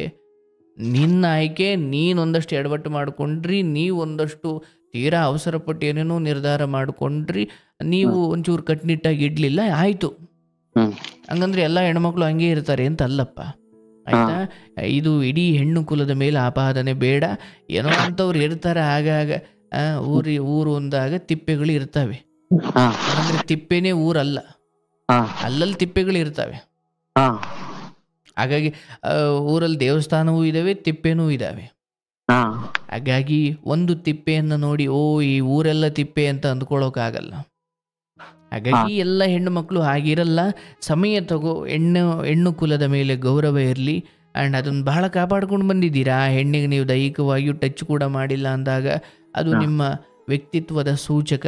ಯಾಕಂದರೆ ಇನ್ನೊಂದು ಹೆಣ್ಣು ಯಾವುದೋ ಹೆಣ್ಮಗಳು ಬರಬೇಕು, ನಿನ್ನ ಬದುಕಲ್ಲೂ ಗೌರವಾನ್ವಿತವಾಗಿ ಬದುಕಬೇಕು ಅನ್ನೋದಾದರೆ ನೀನು ಶುದ್ಧವಾಗಿರೋದು ಬಹಳ ಮುಖ್ಯ. ನಾನು ಅವಳಿಗೆ ಗೊತ್ತಿಲ್ದಂಗೆ ನನ್ನನ್ನು ಅಶುದ್ಧಿ ಮಾಡ್ಕೊಂಡಿರ್ಬೋದು, ಆದರೆ ಕರ್ಮ ಅಂತೂ ನೋಡಿರುತ್ತೆ, ಅಥವಾ ಕರ್ಮ ಸಾಕ್ಷಿ ಆತ್ಮಸಾಕ್ಷಿ ಅಂತ ಒಂದಿರುತ್ತೆ. ಅವಳಿಗೆ ನೀನು ದ್ರೋಹ ಮಾಡೋದಾದರೆ ಅವಳಿಗೆ ಈ ಬುದ್ಧಿ ಕೆಡಿಸಿ ನಿನಗೆ ಅವಳು ದ್ರೋಹ ಮಾಡೋ ಥರ ಅವಳಿಗೂ ಒಂದು ಏನೋ ವೇದಿಕೆ ಮಾಡಿಕೊಟ್ಬಿಡುತ್ತೆ ಕರ್ಮ. ಹಾಗಾಗಿ ಈ ವಿಚಾರದಲ್ಲಿ ಆ ಹೆಣ್ಣು ಮದುವೆ ಆಗಿ ಹೋಗಿದ್ದಾಳೆ, ಇನ್ನೆಲ್ಲೂ ಮಾತಾಡಬೇಡ, ಆ ಹೆಣ್ಣಿನ ಬಗ್ಗೆನೂ ಮಾತಾಡಬೇಡ, ಅವಳು ಮೋಸದ ಬಗ್ಗೆನೂ ಮಾತಾಡಬೇಡ, ಆಯ್ತವ ನೀನು ಪಾಡಿಗೆ ನೀನು ಚೆನ್ನಾಗಿರು ಅಂತ ಹೇಳಿಬಿಟ್ಟು ಆ ಅಧ್ಯಾಯವನ್ನು ಮುಗಿಸಿ ಹೊಸ ಅಧ್ಯಾಯವನ್ನು ಶುರು ಮಾಡು. ಬದುಕು ಸುಂದರವಾಗಿದೆ. ಮದುವೆ ಆದವರು ಬದುಕ್ತಿದ್ದಾರೆ, ಆಗದೇ ಇದ್ದವರು ಬದುಕ್ತಿದ್ದಾರೆ, ಮಕ್ಕಳಾದವರು ಬದುಕ್ತಿದ್ದಾರೆ, ಮಕ್ಕಳಾಗದೇ ಇರೋರು ಬದುಕ್ತಿದ್ದಾರೆ. ಒಟ್ಟಿನಾಗಿ ಎಲ್ಲರೂ ಒಂದು ದಿವಸ ಸಾಯೋದು ಹೌದು. ಹಾಗೆ ಸಾಯುವ ಮುನ್ನ ನನ್ನ ಬದುಕನ್ನು ಒಳ್ಳೆ ಹೆಣ್ಣುಮಗಳನ್ನು ಮದುವೆ ಆಗಬೇಕು. ಯಾಕೋ ಮದುವೆಯ ಸಂಸಾರದ ಜೀವನ ನನ್ನ ಪಾಲಿಗೆ ಯೋಗ್ಯ ಅನ್ನಿಸ್ಲಿಲ್ವ, ತಂದೆ ತಾಯಿ ಸೇವೆ ಮಾಡಬೇಕು, ಬಡವ್ರ ಮಕ್ಕಳು ಸೇವೆ ಮಾಡಬೇಕು, ಲೋಕಕ್ಕೆ ಸಮಾಜ ಸೇವೆ ಮಾಡಬೇಕು. ಅಂದರೆ ಬದುಕ್ತೀನಿ ಅಂತ ನಿಂತ್ಕೊಂಡ್ರೆ ತುಂಬ ದಾರಿ ಇದ್ದಾವೆ ಮನುಷ್ಯನಿಗೆ. ಆದರೆ ಒಂದು ಸಾಯ್ಲಿಕ್ಕೆ ಯಾವುದೋ ಒಂದು ಕಾರಣ ಹಿಡ್ಕೊಂಡು ಕೊರಗ್ತಾ ಕೂರ್ತಾನೆ ಅಂದರೆ ಏನು ಮಾಡೋಕ್ಕಾಗುತ್ತಂಥವ್ರಿಗೆ? ಈ ಬದುಕು ಅಪರೂಪದ ಅವಕಾಶ. ಇದನ್ನು 4 ಜನ ನೀವು ಇನ್ನೊಬ್ಬರ ಸೇವೆ ಮಾಡ್ತಾ, ಅದು ತಾಯಿ ತಂದೆ ಸೇವೆನೋ ಅಥವಾ ಸಮಾಜ ಸೇವೆನೋ ಅಥವಾ ಕಟ್ಕೊಂಡ ಹೆಂಡತಿ ಮಕ್ಕಳು ಅವರೆಲ್ಲ ನಿಭಾಯಿಸ್ಬೇಕು. ಸರ್, ನಮ್ಮ ಹೊಲಕ್ಕ ಕೆಲಸಗಾರ ಬಂದ್ರ ನಾವು ಒಂದ್ ತುತ್ತು ಊಟ ಮಾಡಿಸ್ಲಾರ್ದ ಒಂದಿನ ಯಾರನ್ನ ಕಳ್ಸಲ್ಲ ಸರ್. ನಾವ್ ಆತರ ಮೊನ್ನೆ ಮಂಟಂದವ್ರು ಬೆಳೆಸ್ಕೊಂಡ್ ಬಂದಿದ್ವಿ. ನಮ್ಮ ಮನಿಗ್ ಯಾರ ಕೆಲ್ಸಕ್ ಬಂದ್ರೂನು, ನಮ್ಮ ಹೊಲಕ್ ಯಾರ ಕೆಲ್ಸಕ್ ಬಂದ್ರೂನು ಅವ್ರನ್ನ ಒಂದಿನ ಉಪವಾಸ ಒಂದಿನಾನು ಕಳ್ಸಿಲ್ಲ ಸರ್. ಮನೆಯಲ್ಲಿ ಮಾಡಿಸ್ಕೊಂಡು ಅವ್ರಿಗೆ ಊಟ ಮಾಡ್ಸೇನೆ ಕಳ್ಸೋದು ಸರ್ ದಿನ. ಗ್ರೇಟ್ ಒಳ್ಳೇದಾಗ್ಲಿ. ಆ ಮನೆತನಕ್ಕೆ ತಕ್ಕಂಗೆ ನಮ್ಮ ಕೆಲವು ಬುದ್ಧಿ ಕೂಡ ಶುದ್ಧವಾಗಿರ್ಬೇಕು, ಹೌದಲ್ಲ? ಈ ಹುಡುಗಿ ವಿಚಾರದಲ್ಲಿ ಒಂಚೂರು ತಪ್ಪಾಯಿತು. ಆದರೆ ಇನ್ನು ಮುಂದೆ ಇನ್ನೊಂದು ಸಮಯ ತಗೋ, ಒಂದು ಹೆಣ್ಮಕ್ಳನ್ನ ಮದುವೆಯಾಗಿ ನಿನ್ನ ಜೀವನ ಚೆನ್ನಾಗಿ ಮಾಡು. ಈ ಕಾರ್ಯಕ್ರಮ ಹೇಳ್ತಿರೋದು ಓ ಹೆಣ್ಮಕ್ಳೆಲ್ಲ ಹಿಂಗೆ ಆಗ್ಬಿಟ್ಟಿದ್ದಾರೆ ಮದುವೆ ಆಗ್ಬಿಡಿ ಅಂತ ಈ ಕಾರ್ಯಕ್ರಮ ಹೇಳ್ತಾ ಇಲ್ಲ. ಈ ಕಾರ್ಯಕ್ರಮ ಹೇಳ್ತಿರೋದು ಏನಂದ್ರೆ ಜಾಗೃತವಾಗಿರಿ, ಮುಂಜಾಗ್ರತೆ ವಹಿಸಿ. ಸತ್ಯ, ಧರ್ಮ, ಮೋಹ, ಕಾಮನೆಗಳು, ಈ ಮಾಯಾ ಪ್ರಪಂಚ. ಭಗವಂತ ವೈಕುಂಠದಲ್ಲಿದ್ದಾಗ ಲಕ್ಷ್ಮಿ ಜೊತೆ ಚೆನ್ನಾಗಿದ್ದವನು ಇಲ್ಲಿ ರಾಮನ ಅವತಾರ ಕೃಷ್ಣನ ಅವತಾರ ಬಂದಾಗ ಈ ಲೋಕದ ಧರ್ಮ ಅಂದರೆ ಈ ಭೂಲೋಕದಲ್ಲಿ ಒಂದು ಧರ್ಮ ಇದು. ಈ ಭೂಲೋಕದ ಧರ್ಮ ಹೆಂಗೆ ಅಂದರೆ ಅಲ್ಲಿಂದ ವಿಷ್ಣು ಅವತಾರ ಎತ್ತಿ ಇಲ್ಲಿಗೆ ಬಂದರೆ ರಾಮಚಂದ್ರನೂ ಸೀತೆಗೋಸ್ಕರ ಕಾಡ್ ಅಲ್ದು ಕಣ್ಣೀರು ಹಾಕದ ಮಹಾನ್ ಭಾವ. ಸರ್, ನಿಮ್ ಕಾರ್ಯಕ್ರಮ ನಾನು ಒಂದಿನಾನು ಬಿಡಲ್ಲ ಸರ್. ಲೈವ್ ಆಗಿ ನಿಮ್ದು ಬಂತು ಅಂದ್ರೆ ನಾನು ಲೈವ್ 8 ಗಂಟೆಗೆ ನಾನು ಖಾಲಿ ಫ್ರೀಡಮ್ ಆಗಿ ಕುತ್ಕೊಂಡ್ಬಿಡ್ತೀನಿ ಸರ್, ಎಲ್ಲಾದ್ರೂ ಹೋಗ್ಬಿಟ್ಟು. ಇರಲಿ ಇರಲಿ ಇರಲಿ, ಸಂತೋಷ ನೋಡಪ್ಪ. ಯಾಕಂದರೆ ಈ ಧರ್ಮದ ವಿಚಾರಗಳು ಇವನ್ನೆಲ್ಲ ಕೇಳ್ತಾ ಕೇಳ್ತಾ ನಿನ್ನ ಮನಸ್ಸು ಕೂಡ ಒಂದು ಹದವಾಗುತ್ತೆ. ಓ, ಯಾವುದು ಸತ್ಯ ಯಾವುದು ಮಿಥ್ಯ, ಈ ಪ್ರೀತಿ ಪ್ರೇಮ ಅನ್ನೋದು ಹೆಂಗೆ ತಿಳಿದು ಬದುಕಬೇಕು ಅಲ್ವಾ, ಇವೆಲ್ಲ ಅರ್ಥವಾಗ್ತಾ ಬರ್ತವೆ. ಯಾಕಂದ್ರೆ ಇಲ್ಲ ಸರ್, ನಿಮ್ ಕಾರ್ಯಕ್ರಮ ನೋಡ್ತಾ ಇರ್ತೀನಲ್ಲ ಸರ್, ಒಬ್ಬೊಬ್ರು ಒಂದೊಂಥರ ಇದನ್ನ ಹೇಳ್ತಿರ್ತಾರಲ್ಲ ಸರ್, ಕಣ್ಣೀರೇ ಮೇಲ್ಗಡೆ ಬಂದ್ಬಿಟ್ಟಿರ್ತಾವ ಸರ್ ನಂಗೆ. Great great. ಅದು ನಿಮ್ಮ ಅಂತಃಕರಣ, ನಿಮ್ಮ ಅಂತರಂಗ, ಅದೊಂದು ಹೆಣ್ಣುಗರಳು, ಎಲ್ಲ ಒಳ್ಳೆಯದಾಗುತ್ತಪ್ಪ, ಶುಭವಾಗಲಿ. ಇದೊಂದು ಕೆಟ್ಟ ಅನುಭವ ನಿನ್ನ ಜೀವನವನ್ನು ಸ್ತಬ್ಧವಾಗಿಸದೇ ಇರಲಿ, ನಿಲ್ಲಿಸದೇ ಇರಲಿ. ಹೇಗೆ ನೀವು ಹೊಲ ಉಳ್ಬೇಕಾದ್ರೆ, ಟ್ರ್ಯಾಕ್ಟ್ರಲ್ಲಿ ಉಳ್ಬೇಕಾದ್ರೆ ಒಂದು ಪಂಚರ್ ಆಯಿತು ಅಂದಾಗ ಮತ್ತೊಂದು ಸ್ಟೆಪ್ನಿ ಅಥವಾ ಇನ್ನೊಂದು ಪಂಚರ ಅಥವಾ ಇನ್ನೊಂದು ಚಕ್ರ ಹಾಕ್ಕೊಂಡು ಹೇಗೆ ಮುಂದುವರಿತೀರಿ, ಹಾಗೆ ನೇಗಿಲಲ್ಲಿ ಉಳ್ಬೇಕಾದ್ರೆ ಒಂದು ಹಸು ಯಾಕೋ ಸುಸ್ತಾಯಿತು ಅಂದಾಗ ಅದಕ್ಕೊಂಚೂರು ಮೇವು ಕೊಟ್ಟು ಮತ್ತೆ ನೇಗಲನ್ನು ಹೇಗೆ ಮುಂದುವರಿಸ್ತೀರಿ, ಹಾಗೆ ಈ ಜೀವನದಲ್ಲಿ ಕೆಲವೊಮ್ಮೆ ನಂಬಿಕೆಯ ವಿಚಾರಗಳು ಕೈ ಕೊಡ್ತಾವೆ. ಆದರೆ ಬದುಕನ್ನು ಅಲ್ಲಿಗೆ ನಿಲ್ಲಿಸೋ ಹಾಗಿಲ್ಲ, ಹೆಂಗೋ ಮುಂದುವರಿಸಬೇಕು. ಆದರೆ ಬದುಕಿನ ಬಗ್ಗೆ ಯಾವತ್ತೂ ಪ್ರೀತಿ ಕಳ್ಕೊಳ್ಬಾರ್ದು. ಒಬ್ಬ ಭಿಕ್ಷುಕ ಕೂಡ ಅವನು ಅಯ್ಯೋ ನನಗೆ ಅನ್ನ ಸಿಗದೇ ಇರೋವಷ್ಟು ಕೆಟ್ಟ ಜನ್ಮ ಸಿಕ್ಕಿದೆ, ನಾನು ಯಾಕೆ ಬದುಕಬೇಕು ಅಂತ ಸತ್ತಿಲ್ಲ. ಅವನು ಬೆಳಗ್ಗೆ ಎದ್ದು ಭಿಕ್ಷೆ ಬೇಡ್ತಲೇ, ಅವನು ಯಾಕೆ ಬದುಕಬೇಕು ಅನ್ನೋ ಛಲ, ಏನೋ ನಾಳೆ ಒಳ್ಳೇದಾಗುತ್ತೆ ಅನ್ನೋದೊಂದು ಛಲ. ನಿಜ ಸರ್, ಅವನೇ ಬದುಕಬೇಕಾದ್ರೆ ನಾನು ಯಾಕೆ ಇದನ್ನ ಬದುಕನ್ನು ಇಷ್ಟು ನೆಗ್ಲೆಕ್ಟ್ ಮಾಡಬೇಕು? ಇಲ್ಲ ಇಲ್ಲ, ಒಂದು ತುತ್ತು ಅನ್ನಕ್ಕೂ ಬೆಳಿಗ್ಗೆ ಒಂದು ವೇಳೆ ಭಿಕ್ಷೆ ಸಿಕ್ಕರು ಮಧ್ಯಾಹ್ನ ಏನು ಅನ್ನೋದು ಅವನಿಗೆ ಗೊತ್ತಿಲ್ಲ. ಅವನೇ ಬದುಕ್ತಿರ್ಬೇಕಾದ್ರೆ ನಂದು ಯಾವುದು, ನಂದು? ಹೀಗಿರ್ಬೇಕಾದ್ರೆ ಬದುಕನ್ನು ಪ್ರೀತಿಸಬೇಕು. ನಾವು ಬದುಕನ್ನು ಪ್ರೀತಿಸಿದರೆ ಬದುಕು ನಮ್ಮನ್ನು ಪ್ರೀತಿಸುತ್ತೆ. ಆವಾಗ ಎಲ್ಲವೂ ಚೆನ್ನಾಗಿ ಕಾಣುತ್ತೆ. ನಾನು ಯಾವುದೋ ಒಂದು ಸೋಲು, ಒಂದು ವೈಫಲ್ಯವನ್ನೇ ದೊಡ್ಡದು ಮಾಡಿ ಆಗುತ್ತೆ. ನಾನು ಹೇಳಿದ್ರೆ ಸುಲಭ ಅಲ್ಲ, ಬಟ್ ಏನೋ ಹೇಳೋರು ಸಿಕ್ಕಾಗ ಕೇಳ್ಬಿಟ್ಟು ಅದ್ರ ಪ್ರಕಾರ ನಡ್ಕೊಳ್ಬೇಕಪ್ಪ. ಯಾರಿಗೆ ಗೊತ್ತು, ಭಗವಂತ ನಾಳೆ ನನಗೇನೋ ದುಃಖ ಕೊಟ್ಟಾಗ ನೀವು ನನ್ಗೆ ಯಾರೋ ಒಂದೆರಡು ಒಳ್ಳೆ ಮಾತಾಡೋರು ಸಿಗ್ಬೋದು. ಇವತ್ತು ಅಲ್ಲ ಸರ್, ನಿಮ್ಮಂತವ್ರು ನಮ್ಗೆ ಹೇಳೋದಿರ್ಲಿ, ನಮ್ಗೆ ಒಂಥರ ಫುಲ್ ಏನಂದ್ರ, ನಾನು ಎಷ್ಟೆಲ್ಲ ಮೊಬೈಲ್ ಎಲ್ಲ ಇಷ್ಟೆಲ್ಲ ಇದನ್ ಮಾಡಿದ್ರು ಒಂದಿನ ನಿಮ್ ವಿಡಿಯೋ ಸಿಕ್ತು, ಅವತ್ತಿಂದ ನಿಮ್ ಫ್ಯಾನ್ ಆಗ್ಬಿಟ್ಟಿದ್ದೀನಿ ಸರ್ ನಾನು. ದೊಡ್ಡತನ. ಈ ವಿಚಾರಗಳಿಗೆ ನೀವು ಅಭಿಮಾನಿ, ಭಗವಂತನಿಗೆ ನೀವು ಶಿಷ್ಯರಾಗಿದ್ದೀರಿ. ಆದರೆ ನಮ್ಮ ಮಾತನ್ನು ಒಂದಷ್ಟು ಗಂಟೆ, ಒಂದಷ್ಟು ನಿಮಿಷ ಕೇಳ್ತೀರಾ, ಅದಕ್ಕೊಂದು ಬೆಲೆ, ಗೌರವ ಕೊಡ್ತೀರಾ, ಮತ್ತು ಕರೆ ಸಿಕ್ಕಾಗ ಅಷ್ಟೇ ಗೌರವದಿಂದ ಮಾತಾಡ್ತೀರಾ. ಅದು ನಮ್ಮ ಭಾಗ್ಯ. ಈಗ ನಾವೇನು ತುಂಬ ಏನು ದೊಡ್ಡ ಸಾಧಕರಲ್ಲ, ಆದರೆ ಸಾಮಾನ್ಯರಾದ ನಮ್ಮನ್ನು ಅಷ್ಟು ಗೌರವದಿಂದ ಕಾಣ್ತಿರಲ್ಲ ನೀವು, ಅದು ನಿಮ್ಮ ದೊಡ್ಡತನ. ಸರ್, ನಾನ್ ನಿಮ್ಮನ್ನ ಬಂದ್ ಭೇಟಿ ಆಗ್ತೀನಿ ಸರ್. ನನ್ ಮದ್ವೆ ಆದ್ಮೇಲೆ ನಮ್ಮ ಹೆಂಡತಿನ ನಿಮ್ಮ ಹತ್ರ ಕರ್ಕೊಂಬಂದ್ ಭೇಟಿ ಮಾಡ್ಕೊಂಡು ಹೋಗ್ತೀವಿ ಸರ್. ಖಂಡಿತ ನಿಮಗೆ ಅಂಥ ಸುಸಂಸ್ಕೃತವಾದ, ಅಂಥ ಸಂಸ್ಕಾರವಂತ ಮನೆತನದಿಂದಲೇ ಹೆಣ್ಮಗಳು ಸಿಗಲಿ. ಬಡವ್ರ ಮನೆ ಹೆಣ್ಮಗಳಾದ್ರೂ ಸರಿ, ನಿನ್ನ ಮನೇಲಿ ಯಾವುದಕ್ಕೂ ಭಗವಂತ ಕೊರತೆ ಮಾಡಿಲ್ಲ, ಹೌದಲ್ಲಪ್ಪ? ಯಾವಾಗಲೂ ಅಷ್ಟೇ ಅಂತೆ ನೋಡಿ. ಇದು ನಮ್ಮ ಹಿರಿಯರು ಹೇಳ್ತಾರೆ, ಚೆನ್ನಾಗಿರೋ ಮನೆ ಅಂದ್ರೆ ಗಂಡಿನ ಕಡೆ ಎಲ್ಲ ಚೆನ್ನಾಗಿದ್ಯಾ, ಹೆಣ್ಣಿನ ಕಡೆ ಸ್ವಲ್ಪ ನಿಮಗಿಂತ ಕೊರತೆ ಇರೋರ ಮನೆಯಿಂದಲೇ ಹೆಣ್ಣು ತರಬೇಕಂತೆ. ಮತ್ತೆ ಹೆಣ್ಣಿನ ಕಡೆ ಎಲ್ಲ ಚೆನ್ನಾಗಿದ್ಯಾ, ಎಲ್ಲ ಸ್ವಲ್ಪ ಕೊರತೆ ಇರೋ ಮನೆಗೆ ಹೆಣ್ಣು ಕೊಡಬೇಕು. ಯಾಕಂದ್ರೆ ತವರು ಮನೆಯಲ್ಲಿ ಸಿರಿವಂತಿಕೆ ನೋಡಿದವಳು ಗಂಡನ ಮನೆಯಲ್ಲಿ ಸ್ವಲ್ಪ ಕಷ್ಟ ನೋಡಬೇಕು. ಇಲ್ಲಿ ಅಪ್ಪನ ಅಂದ್ರೆ ನಿನ್ನ ಮನೆಯಲ್ಲಿ ತುಂಬ ಸಿರಿವಂತಿಕೆ ನೋಡಿದೀಯ, ಸ್ವಲ್ಪ ಬಡತನದ ಹೆಣ್ಮಗಳನ್ನ ನಿನ್ನ ಸಿರಿವಂತಿಕೆ ಒಳಗಡೆ ಕರ್ಕೊಂಡು ಅವಳಿಗೂ ಒಂದು ನೆಮ್ಮದಿ ಕೊಡು. ಯಾಕಂದ್ರೆ ಸಿರಿವಂತನಾಗಿ ನೀನು ಇನ್ನೊಂದು ಸಿರಿವಂತ ಮನೆತನೆಯಿಂದ ತಂದ್ರೆ ನಿನ್ನ ಮನೆಯ ಸಿರಿವಂತಿಕೆ ಅವಳಿಗೇನು ಲೆಕ್ಕಕ್ಕಿಲ್ಲ, ಅಂಥವ್ರ ಮನೇಲಿ ಅನುಭವಿಸಿದ್ದಾಳ ಅವಳು. ಅವಳಿಗೆ ಗಮನ ಇನ್ನೇನು ಕಡೆ ಹೋಗ್ಬಿಡುತ್ತೆ. ಆದ್ರೆ ಸ್ವಲ್ಪ ಬಡತನದ ಮನೆ ಹೆಣ್ಮಗಳು ತಂದು ಅವ್ರಿಗೆ ಬಡತನದ ಹೆಣ್ಮಗಳನ್ನ ಕೈ ಚಾಚಿ ಅವಳನ್ನು ಮೇಲೆತ್ತೋದ್ರಲ್ಲೇ ನಿಮ್ಮ ಶಕ್ತಿ ಇರಬೇಕು ಹೊರತು ನನಗಿಂತ ಇನ್ನೂ ಶ್ರೀಮಂತರಿಗೂ. ಈಗ ಒಂದು ನೀವೇ ಹೇಳ್ದಂಗೆ ಭಗವಂತ ನಿಮಗೇನು ತೊಂದರೆ ಮಾಡಿಲ್ಲ ಅಲ್ವಾ? ಸ್ವಲ್ಪ ನಿಮಗಿಂತ ಒಂಚೂರು ಕಡಿಮೆ ಇರೋ ಮನೆ ತನಕ ಹೋದಾಗ ಅವ್ರ ಮನೇನೂ ಏನೋ ಒಂಚೂರು ಉದ್ಧಾರ ಆಗ್ಬೋದು ನಿಮ್ಮ ದಯೆಯಿಂದ. ಅಂತ ಬಡತನ ಮನೆಯಲ್ಲೇ ಸಂಸ್ಕಾರವಂತ ಹೆಣ್ಮಕ್ಳು ಇರ್ತಾರೆ, ಕಷ್ಟ ನೋಡಿರೋ ಹೆಣ್ಮಕ್ಳು ಇರ್ತಾರೆ. ಅಂಥ ಹೆಣ್ಮಕ್ಳು ನಿಮಗೆ ಸಿಗಲಿ. ಖಂಡಿತ ಬೆಂಗಳೂರಿಗೆ ಬಂದಾಗ ಭೇಟಿಯಾಗಿ ಇಷ್ಟು ದೊಡ್ಡ ಸ್ಥಾನ ಕೊಟ್ಟಿದ್ದೀರಿ ನಿಮ್ಮ ಹೃದಯದಲ್ಲಿ, ಅದಕ್ಕೆ ನಾನು ಸದಾ ಕೃತಜ್ಞನು. ದೇವರು ನಿಮಗೆ, ನಿಮ್ಮ ಕುಟುಂಬಕ್ಕೆ, ನಿಮ್ಮ ತಂದೆ ತಾಯಿ, ನಿಮ್ಮ ಕುಟುಂಬಕ್ಕೆ ಭಗವಂತ ಒಳ್ಳೆಯದು ಮಾಡಲಿ. ಆರೋಗ್ಯವನ್ನು ಕಾಪಾಡಿಕೊಳ್ಳಿ. ಸಿಗರೇಟು ಇದೆಲ್ಲ ಬಿಟ್ಟು ಬಿಡಿ. ನೀವೀಗ ಎಂಥ ಧರ್ಮ ಮಾರ್ಗದಲ್ಲಿದ್ದೀರಾ ಅಂದರೆ ಇನ್ನು ನಿಮ್ಮನ್ನು ಯಾರೂ ದ್ರೋಹ ಮಾಡಲಿಕ್ಕಾಗಲ್ಲ. ಕೃಷ್ಣ ನಿಮ್ಮನ್ನು ಕಾಯ್ತಾನೆ, ಭಗವಂತ ನಿಮ್ಮನ್ನು ಕಾಯ್ತಾನೆ. ಯಾಕಂದರೆ ನಿರಂತರ ಈ ವಿಚಾರಗಳಲ್ಲಿರೋ ನೀವು ಅಹಂಕಾರವೂ ಇರಲ್ಲ, ತೀರ ಮಮಕಾರವೂ, ಅಯ್ಯೋ ನಂದಿದು ನನ್ನವಳಿ ಉಳು ಅನ್ನೋ ಮಮಕಾರವೂ ಇಲ್ಲ, ನನ್ನ ಬಿಟ್ಟರೆ ಯಾರೂ ಇಲ್ಲ ಅನ್ನೋ ಅಹಂಕಾರವೂ ನಿಮಗಿಲ್ಲ. ಯಾಕಂದರೆ ಸತ್ಯ ತಿಳ್ಕೊಂಬಿಟ್ಟಿದ್ದೀರಾ. ನಾಳೆನೇ ಹೊರಡ್ಬಿಡ್ಬೋದು. ಅವನು ಶ್ರೀಮಂತರ ಆದ್ರೇನು ಕೈ ತುಂಬ ಕೊಳತುಂಬ ಚೈನ್ ಹಾಕಿ, ಕೊಳತುಂಬ ಚಿನ್ನ ಹಾಕಿ, ಕೈ ತುಂಬ ಉಂಗುರ ಹಾಕಿದ್ರು ನಾಳೆ ಅವನನ್ನು ಎತ್ಕೊಂಡು ಹೋಗ್ಬೇಕಾಗ್ಬೋದು, ಗೊತ್ತಿಲ್ಲ. ಬದುಕು ಸರಳವಾಗಿರಲಿ. ಆದಷ್ಟು ಅರ್ಥಪೂರ್ಣವಾಗಿ ಮಾತಾಡಿ, ನಿಧಾನಕ್ಕೆ ಮಾತಾಡಿ, ತಿಳಿದು ಮಾತಾಡಿ. ಯಾರನ್ನೂ ಅವರ ವೇಷ ನೋಡಿ ನಿರ್ಧಾರ ಮಾಡಬೇಡಿ. ಯಾರನ್ನೂ ತೀರಾ ಮೇಲ್ಬಿಟ್ಕೊಳ್ಳೋಕೆ ಹೋಗಬೇಡಿ. ಯಾರ ಮೇಲೂ ತೀರಾ ಮೇಲ್ಬಿದ್ದು ಹೋಗಬೇಡಿ. ಬಂದವರನ್ನು ವಾಪಸ್ ಕಳಿಸ್ಬೇಡಿ, ಬರದೇ ಇರೋರನ್ನು ಬೇಡಿ ಕರ್ಕೊಳ್ಬೇಡಿ. ಇವು ಜೀವನದ ಸೂತ್ರಗಳು. ನಿಮ್ಗೆ ಒಳ್ಳೇದಾಗಲಿ, ಶುಭವಾಗಲಪ್ಪ. Thank you sir.